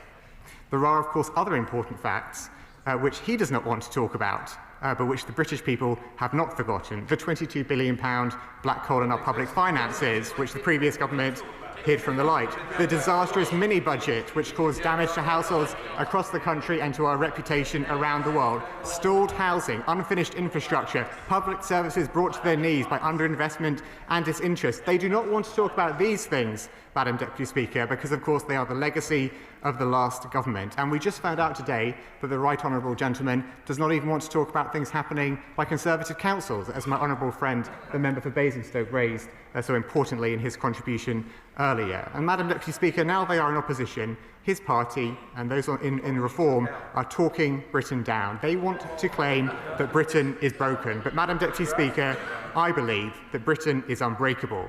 Our country is full of potential, home to hard-working people, brilliant businesses, world-leading universities and research institutions, cultural giants, and the promise that if you work hard and contribute to the country, it will be a place where you can succeed. Yet undeniably, Madam Deputy Speaker, after 14 years of Tory mismanagement, far too many working people feel that the economy is stuck. I hear from constituents, I've been asked by Madam Deputy Speaker to make some progress, so I'll return to the honourable gentleman a little later. I hear it from my constituents, Madam Deputy Speaker, as I'm sure many other people in this chamber do. They tell us that no matter how much effort they put in, no matter the effort they put in at work, the careful management of household finances and the diligent efforts to save for a brighter future, they do not yet feel they are getting enough in return, and it has become harder to get ahead. At the same time, our roads and railways seem slow and less reliable, and our classrooms seem fuller, whilst the NHS has a massive backlog. The root cause of all this is the chronic underinvestment by the previous government. That underinvestment over many years has slowed our productivity growth to a rate not seen since the Napoleonic Wars. Now, Madam Deputy Speaker, members opposite... I'll give way. Can I thank the Minister very much for giving way? Would he agree with me that thanks to the tight fiscal rules that this government has introduced and the changes in the budget, my residents in Dartford since the election have seen an investment in the Lower Thames crossing, something that they've wanted for 15 years and wasn't delivered under the last government, a £25 million hospital rebuilding project at Darrant Valley, and a structures fund, a £1 billion DFT structures fund, which will repair the ruined Galley Hill Road in my Dartford constituency. It's only thanks to the government's rules and its budget changes that we see these changes. Is that not right, the Minister? Yeah. I thank my honourable friend for his intervention, and he's absolutely right that it is only thanks to the fiscal rules which the Chancellor introduced at last year's budget and our decisions, the right decisions, to make sure those fiscal rules are non-negotiable and that we keep to them at every stage. It is only because of those decisions that we have been able to boost investment by £120 billion over the course of this Parliament in many of the projects, including those which he mentioned and those in constituencies right across the country. And that is the right thing for our country. We were just talking about chronic underinvestment. We are tackling that, both through making sure that the government invests across the country and that we encourage private sector investment to get businesses across Britain growing. A very short one, and then I really will make progress. Thank you very much. Would the Minister agree that taxation is intrinsically linked to economic growth and there already are green shoots of recovery in the economy with 3 trade deals and 5 interest rate cuts? Thank you. Well, I thank my honourable friend for her intervention, and she's absolutely right that critical to our plans is, of course, economic growth. She pointed to the trade deals we secured, and of course you will know, as other honourable members will also, that the UK was the fastest growing G7 economy in the first half of this year. So there is much more for us to do, but we are showing that because of the right decisions that we have taken, we are starting to move in the right direction. I'm going to make... Oh, I probably should. OK, Madam Deputy Speaker, I'll give away one more time, then I promise. Very generous. I don't want him to speculate, but I do want him to consider. But I do want him to consider something. And we talked about people not paying taxes. A significant minority of second homeowners in my constituency let their property out for just a few days a year, and as a result can claim to be a small business, pay no council tax, and pay no business rates. So people working on the minimum wage in my constituency are subsidising those people to pay no council tax at all. Will he change that situation to protect our communities? I think I should congratulate the Right Honourable Gentleman for an inventive way of encouraging me to speculate on tax measures. I can say to him that I'm aware of the issue which he points to, and I thank him for raising it in this context. But of course, I'm not able to make any decisions on taxation at the dispatch box today. Madam Deputy Speaker, going back briefly to the broader context, because it's absolutely crystal clear, both from the Right Honourable Gentleman's opening remarks and indeed what all of his colleagues have been saying so far, that members opposite are still in total denial about any responsibility they have for the situation the country finds itself in. They act as if being behind the wheel for 14 years is irrelevant to where we find ourselves now. It may be that they think that if they don't talk about it, the British people may forget the last government's responsibility for getting us into the current situation. But the British people know that the Conservatives did this to our country, and that is why, at the last election, they put our faith in us.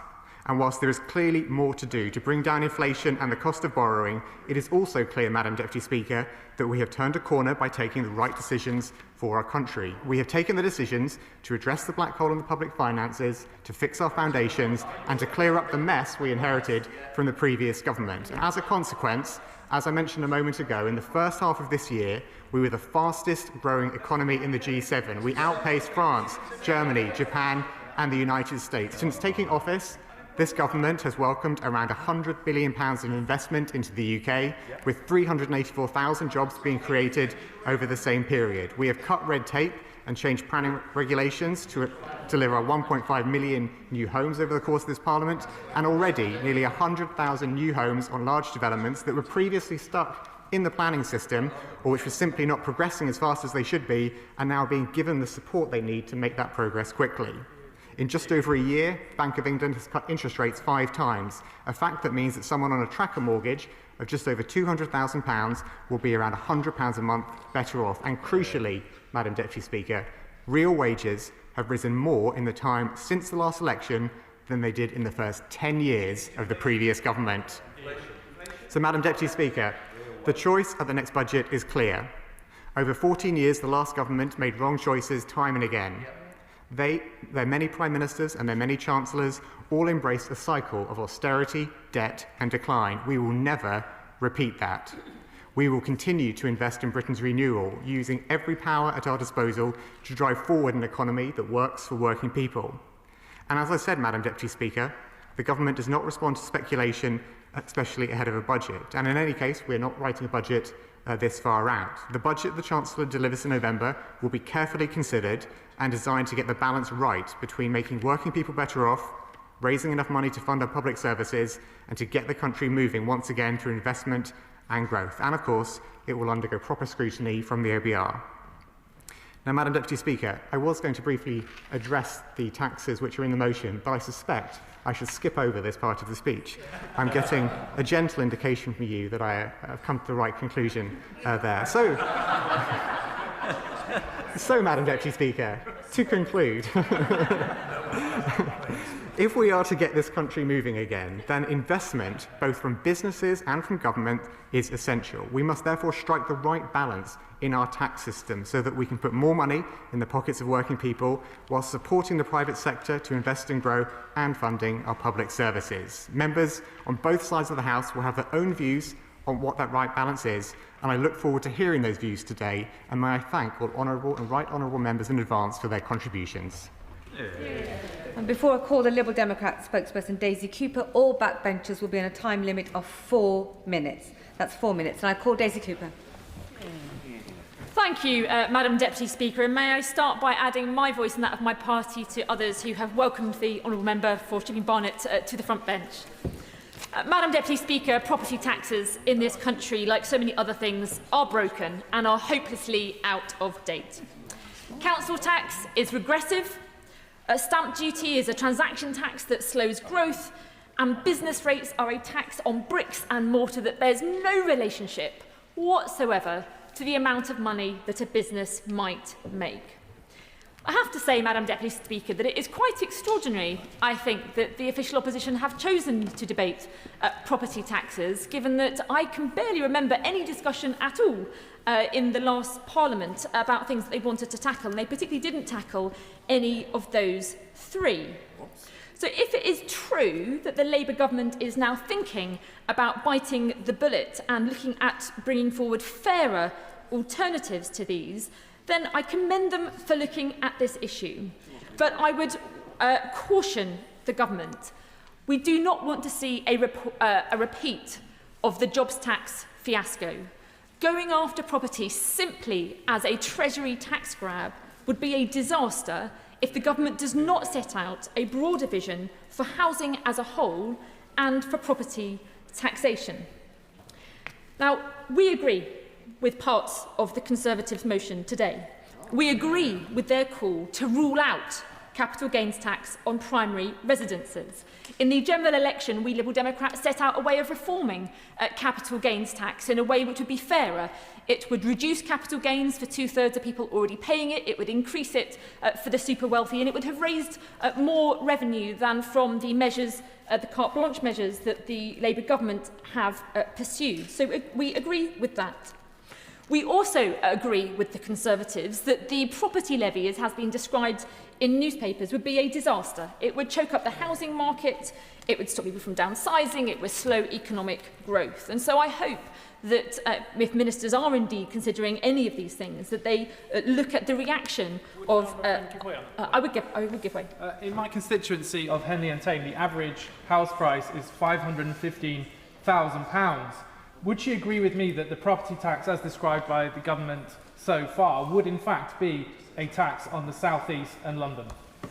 I absolutely agree with my honourable friend, and he will know, as I do in my own constituency of St Albans, that there are many people who have spent decades and decades and decades living in their property. They might have bought it for a few £1,000s.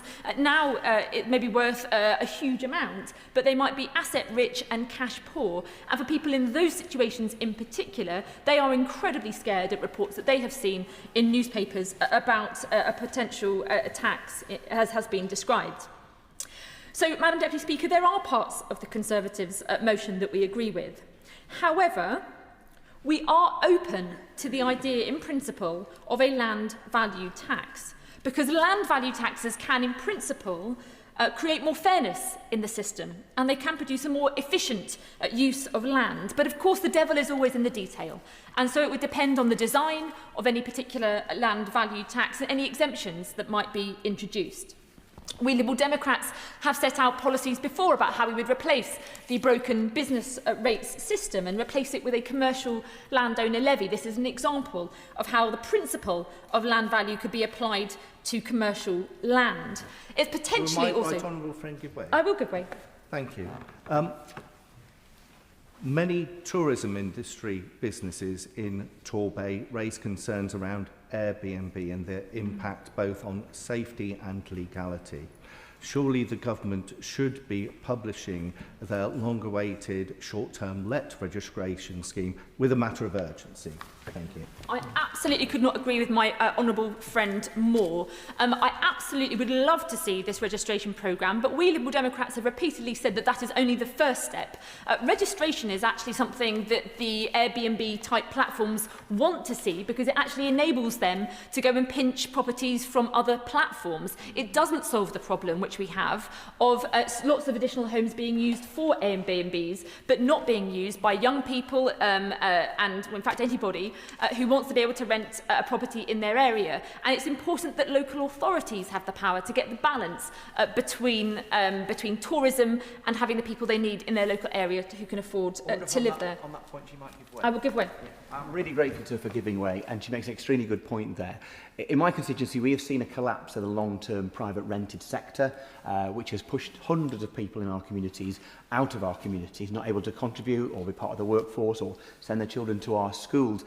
An answer, surely, is to be able to create short-term lets as a separate category of planning use, just as we're calling for with second homes. That would allow councils and national parks to make sure there's enough homes for local people to live in. Again, I agree with my honourable friend, and I will recall, as I'm sure he does, that in the previous Parliament there were a number of amendments that we had tabled to pieces of legislation that the Conservatives had tabled, where we Liberal Democrats had tried to make that happen, but unfortunately they were not accepted by the now official opposition. Madam Deputy Speaker, going back to land value tax, it's also, in principle, something that could help with land banking. Now, all of us in this House say that we want to build on brownfield first, but of course part of the problem is that big developers can land bank, and we Liberal Democrats have repeatedly tried to table amendments or introduce new laws to ensure that local authorities can buy that land at the land value rather than at the hope value by changing the way that our legislation works. So I think there are, in principle, some merits to at least considering a land value tax. But of course, as I say, the devil will be in the detail. And if the government does bring forward any proposals, we will scrutinise them closely when they do. But, Madam Deputy Speaker, there is a couple of major omissions in the official opposition's motion. One is on business rates, as I've already outlined. Business rates are, in fact, a property tax facing small businesses. The business rates is a broken system. We've heard repeated promises from the previous government and now this one about fixing business rates. And it's incredibly disappointing that as yet we have not seen the ambition to replace business rates as a system, instead tinkering around the edges and under the current government's proposals potentially making them a little bit worse and targeting hospitality in particular. But another major omission is giving local authorities those real powers to regulate the location and the number of short-term lets, particularly as they affect people in the southwest, Cumbria and many other areas. I will give one. I thank my honourable friend for giving way. Queen Camel Community Land Trust is working to create much-needed homes in South Somerset, but they're often hampered by access to finance and an outdated planning system. So does my honourable friend agree with me that this government should focus on community-led development to deliver the much-needed affordable homes, homes that the community will actually appreciate and they want in their areas? I absolutely agree with my honourable friend. Today we're discussing property taxation, but of course taxation on its own, without a broader vision for property, may well lead us down the track of having the same kind of jobs tax fiasco that we've had before. And there absolutely should be a community-led planning system rather than the top-down planning system that we've had under the previous government and under this one too. So, Madam Deputy Speaker, I know in my own constituency of St Albans, just to finish, that this particular issue of Airbnbs is a real problem. Under a previous Conservative housing secretary, there was the approval for offices to be turned into blocks of flats, but no powers were given to local authorities to control how that could happen. And that now does mean that in my constituency, many young people can't actually, if they get a job in my constituency, they can't afford to have that job unless they're living with mum and dad. They can't afford to even rent a place, let alone even get on the housing ladder in the first place. And so it is absolutely essential that the government comes forward not only with the registration scheme for short-term rentals, but give local authorities the real powers to regulate the number and the location of Airbnbs so that we can get that balance right between getting homes for young people and for people wanting to live in an area where they work, with having tourism on the other hand. I'll leave it there. Thank you, Madam Deputy Speaker. I have to notify the House, in accordance with the Royal Assent Act 1967, that the King has signified his royal assent to the following acts: Universal Credit Act 2025, Armed Forces Commissioner Act 2025. And I call Emily Darlington. Thank you, Madam Deputy Speaker.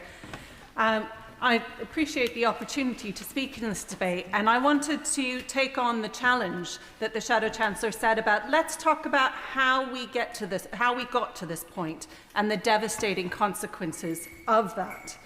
Well, let's start first with, despite 27 tax rises under the last government debt rose from 60% of GDP under them to 100.5% of GDP. They were borrowing for day-to-day spending.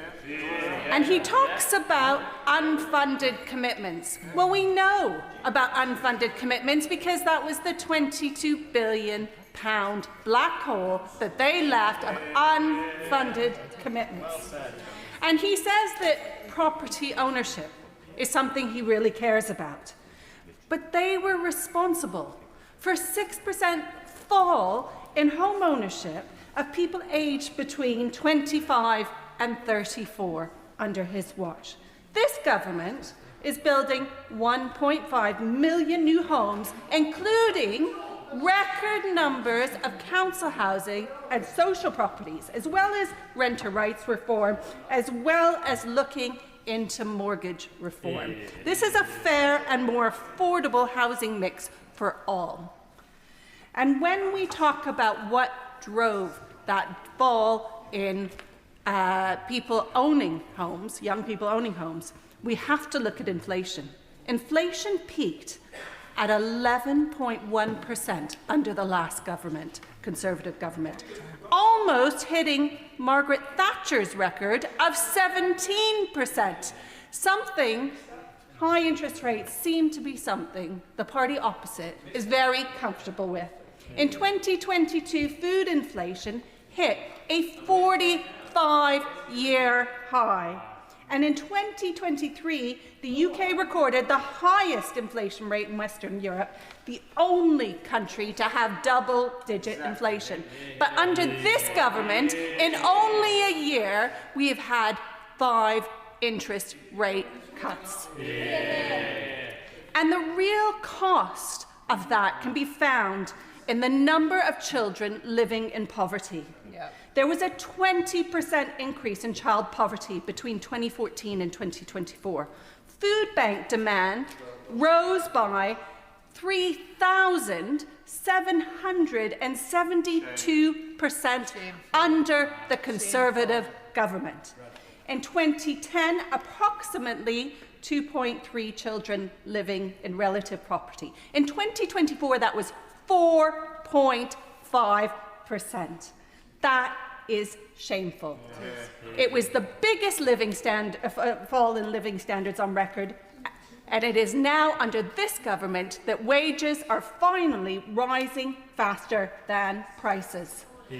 And we have seen the results of those cuts in spending, particularly in areas like youth services, where they had a 73% real terms cut under the last government, and it's this government that's putting £88 million back into youth clubs. Is that what you want to cut?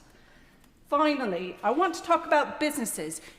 The Shadow Chancellor stood up there and said there was nobody on this side of the House that had experience in starting a business, running a business and growing a business. Well, I, for one, have done that. So have many people on this side of the chamber. He should get to know his colleagues before he makes those assertions. 300... Peter Fucci.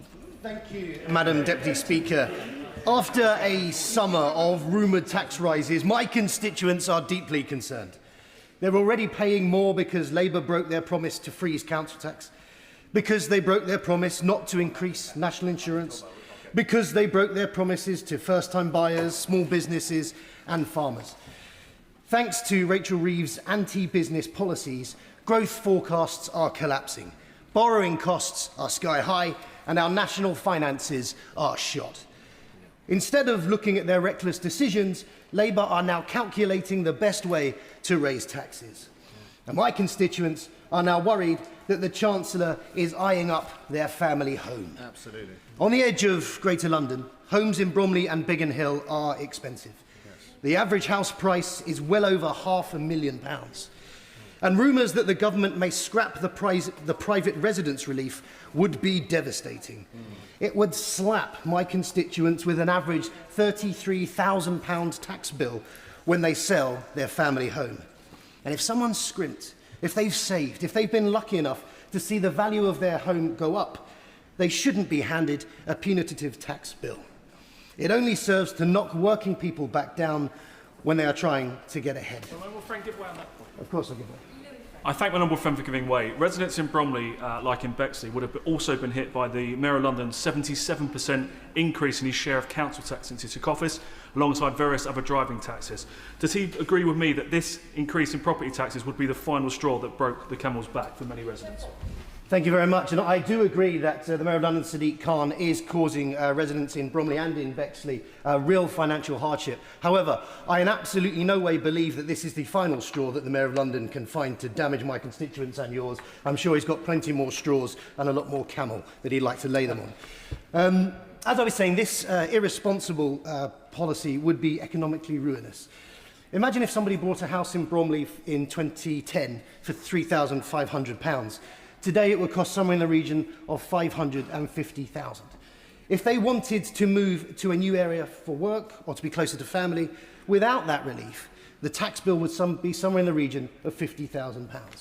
And that's an eye-watering bill which stops people moving and wrecks the housing market. And that's why I urge others here today to support the motion which rules out any further reckless tax rises. Hear, hear. Working people cannot afford to keep bailing out Labour. Thank you. Mark Ferguson. Thank you, Madam Deputy Speaker. And it's wonderful, really, to be back for another Opposition Day debate. I'm sure we can all agree. Another debate about thank you very much, everyone. A debate about imagined proposals. And it must be difficult for members' office because for so many years this would have been the time of the year that they would have been preparing for their conference, preparing for the budget.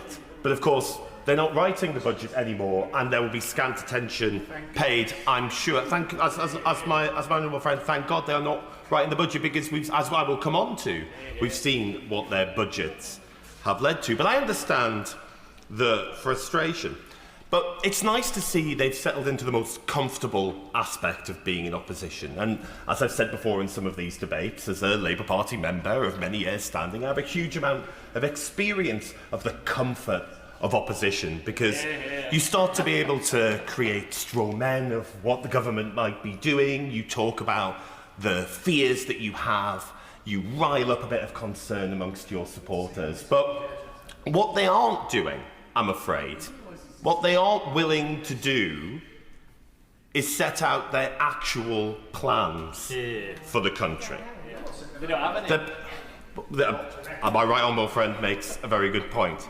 Because the parties opposite, and all parties opposite, I'm afraid, again, this is the nature of the easy early years of opposition. They want the benefits of our difficult choices, but they are unwilling to say how they would pay for them. And I'm afraid I'm sick and tired of listening to the never, never from the benches opposite about where they are very confident and comfortable with the imaginarium of the budget that they believe is going to happen, but they're unwilling or incapable to come up with real and meaningful proposals. But we know some of the proposals that have been floated by the party opposite, whether that's cutting maternity pay, whether that means testing the state pension, or whether that is attacking the minimum wage.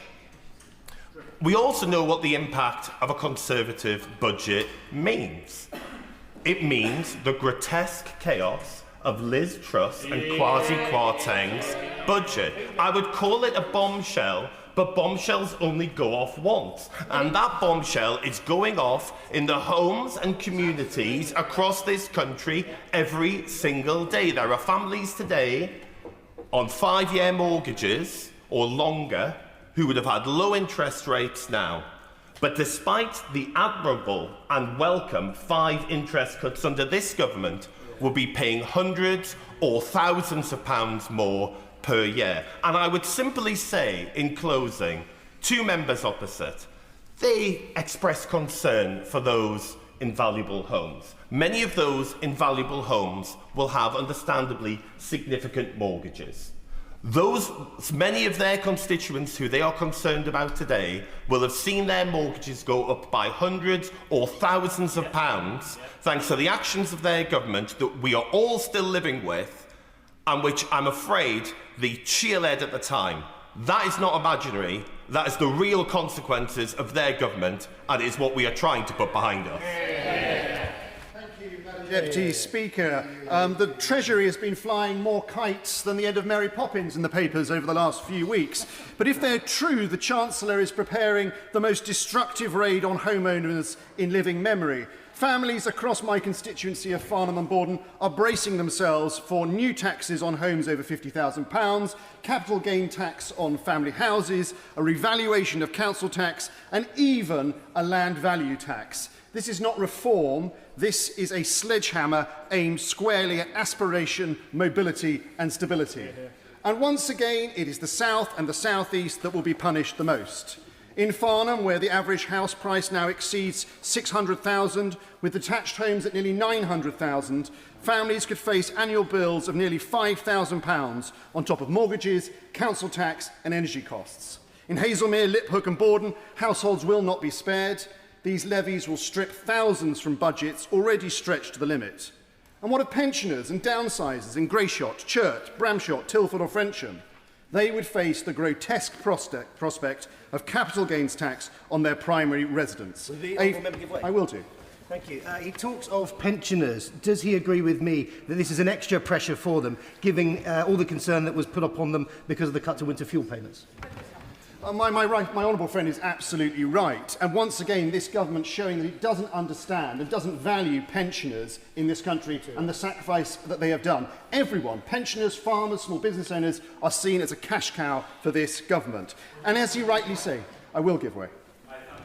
Giving way. The Conservative government raised taxes 25 times in the last Parliament. How many of those tax rises did he oppose? I don't want to correct the honourable gentleman, but I wasn't here to oppose or support any of those. But what I would gently remind him of, and I use the word gently because I know the honourable member on the front bench loves the word gently, so I said it twice now. But the reality was that there was a pandemic that had to be funded and dealt with. There was a war in Ukraine that had to be funded. And as we've gone back in history a bit, we had to deal with the deficit that the last Labour government left us. And that is the reality of the situation. No, I won't. No, I'm afraid I've given away a couple of times. This is a tax on the family home, and it will hit hardest those who have worked hard, saved responsibly, and played by the rules. Let us be clear, Madam Deputy Speaker. This is not simply a question of numbers on a balance sheet. It is about whether families can stay in the communities where they raise their children. It's whether pensioners can pass on their homes, and whether young people will ever see the ladder of opportunity come down again. A capital gains tax on main homes will trap people in their properties, create a locked-in market and dry up the supply of homes. Transactions will slow, chains will break, and first-time buyers, the very people Labour claimed to champion, will be shut out even further. The government has tried to defend this agenda by talking about fairness, but there is nothing fair about a pensioner in Gretham being forced to sell their family home to pay the taxman. There is nothing fair about young families in Linford choosing between childcare and a new annual property levy. And there is nothing fair about placing the heaviest burden on one region of the country simply because its housing stock is higher in value. In truth, this is a South and South East tax dressed up as national fairness. And this is part of a pattern, Madam Deputy Speaker. From scrapping the pensioner fuel allowance that my honourable friend from Bromley and Biggin Hill mentioned, to threatening VAT on private schools, to punitive business tax rises, every single decision seems to be about sending a political signal rather than supporting families or growing the economy. And the consequences are plain to see. Falling business confidence, another year of negative hiring expectations and growing unemployment.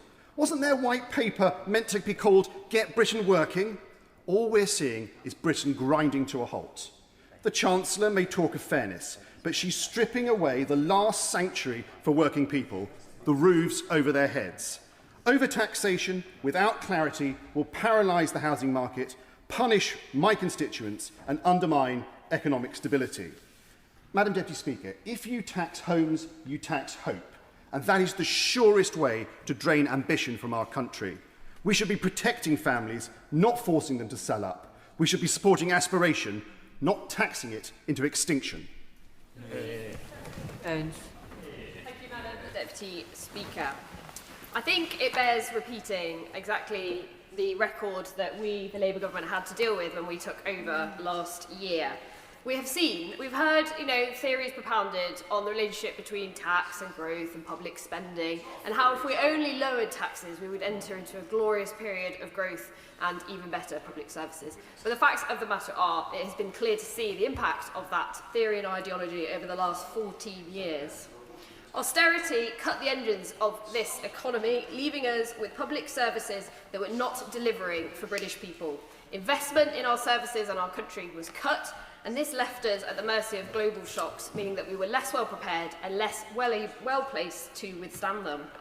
So the upshot of that in my constituency of North East Derbyshire has been seeing GP wait lists far too long, bus routes disappear from rural villages that really need them to give opportunities and connect families across my constituency. We've seen NHS waiting lists up, whether for serious surgeries, NHS dentistry or GP access. And what this has resulted in is serious ill health issues across my constituency, a restriction of opportunity for young people, and across the whole of North East Derbyshire, a restriction on opportunity and growth for the very people that will drive growth in this economy, those who will start and drive small businesses. We've heard again and again from the benches opposite about how they support the 1%, and they have come out fighting for that 1% very hard today indeed.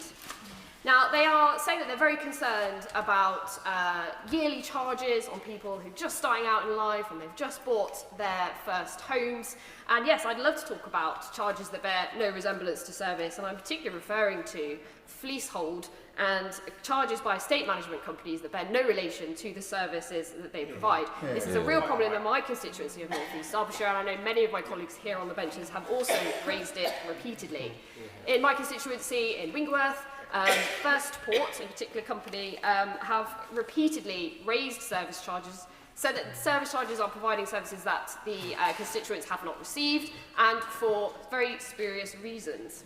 I've also heard about how some residents have been forced to pay for a play park when there is no play park that First Port or any other company is providing in the area. What this means is that for those who are starting out, they've got their mortgages, they've got their homes, they just want to get on and live their life, they are being subject to often thousands of pounds each year, which is not delivering the services that they deserve. I know this is a problem elsewhere. We've heard horror stories of how charges or ground rents have risen exponentially. None of these problems, which I think we can all agree is a problem, were dealt with by the previous Conservative government. I didn't notice any particular concern raised about them at the time, and I know it's an issue that we will continue to fight hard for and against on this side of the House. To conclude then, I think a really important point when we look at what this Labour government has achieved since coming into office, actually we have seen real wages rising faster than prices, the first time in a very long time. I really cannot stress how important it is that we are seeing real wages rising. 3 million people across this country have seen the minimum wage rise. This is exactly the sort of thing that led me to join the Labour Party, and it's one of the most proudest things that I've seen that we've achieved, is wages for the very poorest in society going up, including those starting out on their very first job, those who are under 21. I would also like to highlight another massive achievement that we have done. We in the Labour Party believe that taxes is what you take to make sure you can deliver public services. Lower taxes and lower public services are not going to result in a better rising living standards for those across our country. Yes, we have had to make some difficult decisions, but what we have seen is the NHS waiting list falling month after month, and I know that my constituents have already started to feel that. Why? Because they have told me so. Madam Llefarydd, and can I refer the House to my register of financial interests?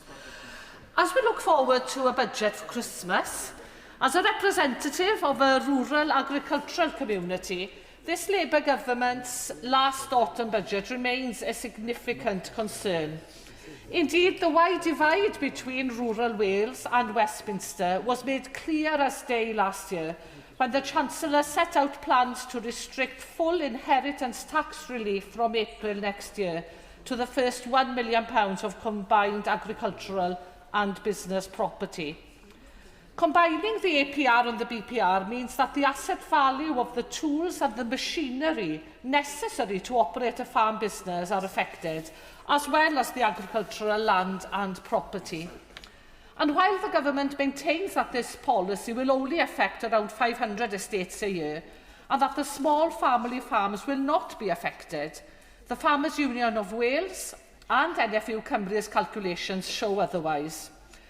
And when I told the Minister of Food Security and Rural Affairs that 92% of one local accountancy firm's clients would be hit, it was totally dismissed by him.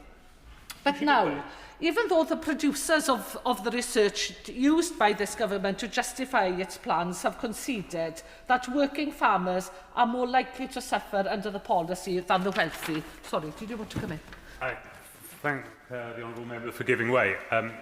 Over half of UK farms have a net value of over £1.5 million. Farmers are already worried about the family farm tax and now looking at the potential tax rises that the government is floating for the upcoming budget, seeing lower rates for increased rates for inheritance tax and other forms of property taxes. These are our food producers. They are writing to me concerned about why they should continue to sow the seeds. Does she agree farmers need a break? Oh, absolutely, and I'll come on to that in a minute. In Wales, it's between 75 and 90% of farmers are going to be affected by this, according to NFU Cymru and FUW. What's clear that this government's APR changes will not hit tax-avoiding wealthy land hoarders. Instead, it will punish working farmers in Wales whose income dropped an average of 34% last year, forcing many to sell what their parents and their grandparents have spent lifetimes building. And it's not just farm business owners either. Family Business UK figures estimate that these changes will cause 15.5 million reduction in GVA in my constituency of Caerfyrddin alone.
Order, order. Welcome to the Treasury Select Committee on Wednesday, the 3rd of September 2025. We're here with the Governor of the Bank of England and members of the Monetary Policy Committee to discuss the recent decision by the Monetary Policy Committee on interest rates back in August, one of our regular sessions with the Governor and his team. And I'm delighted to welcome from my left to right Professor Alan Taylor, who's an external member of the Monetary Policy Committee, Claire Lombardelli, who's the Deputy Governor and a member of the Monetary Policy Committee, Andrew Bailey, of course, the Governor of the Bank of England, and Megan Green, one of the external members of the Monetary Policy Committee. So we had an interesting decision last time. One small technical thing is that you didn't use your casting vote, Governor. You had a second round of votes. Can you just tell us why you did it that way? Yeah, if you don't mind, I've brought the legislation along, actually. So obviously, the first vote led to 4 members preferring to cut by 25 basis points, 4 members preferring to hold the rate, and 1 member preferring to cut by 50. Now, the legislation says in the event of a tie, the chair shall have a second casting vote. Subject to that legislation, the committee shall determine its own procedure. So the question, of course, is that a tie or not? Now, 2 things I'll say on this. My view is there was a very clear distribution of preference for a cut. Five members preferred a cut, 4 didn't. Obviously we could have determined it was a tie, and I could have used the casting vote, but I didn't for a couple of reasons. One is that I think it actually is, I thought it was quite sensible actually to have a second round of voting and say we'll have a constrained vote, because in a sense we know where the balance of preferences is. The second thing is that I'm conscious that this obviously, by the way, the casting vote has been used in the past, but it's been used in the context, it's been used at least once, when we only had 8 members of the committee, so it's possible to have an exact tie. Of course, it would also be possible to have a 3-3-3 tie, but we've never had that, I think. But I was also conscious that we're setting precedent here, and in this case, I personally was in the 5 that were preferring a cut, but let's say I'd been in the other side. Let's say I'd been one of the people preferring to hold. Had I used the casting vote, I would then have had a bit of a dilemma, because I could have used it to back up my own original vote, but then the outcome would have not necessarily really reflected the balance of the distribution of votes. Or I could have used it to achieve that, in which case I would have ended up voting both ways in the 2 votes. And so I think it was a better outcome and a clearer outcome to say, let's have a second vote. Sounds like a sort of logic problem, doesn't it? That's partly. That was how we got okay, there. I just wanted to get that procedural point out of the way, and I obviously want to come to members about their own decisions. But before we do that, there's obviously been big things happening across the Atlantic with attacks on the Federal Reserve's independence. Yeah. As the head of the Independent Bank of England, I wondered if you had any thoughts or comments to make about the impact of that, both on the global economy. This is a very serious situation. I am very concerned, because the Federal Reserve is obviously, the central bank for the world's largest economy. It's leading central bank. It has built up a very strong reputation for independence and for its decision making. So this is very concerning. And let me just make a comment on why it's concerning for me, the underpinning point, because this applies to all central banks, I think. Monetary stability and financial stability, which are our 2 objectives, underpin, I think, sort of the foundations of policy. One way of putting it is that if we do those things, we enable you then to go off and take decisions, in the areas that appropriately, governments and Parliament should take decisions in, which involve things like sort of distribution issues, knowing that the foundations are sort of sound. And I think that's important. It was very strongly the view I know of the government when the bank was made independent, certainly in respect of monetary policy.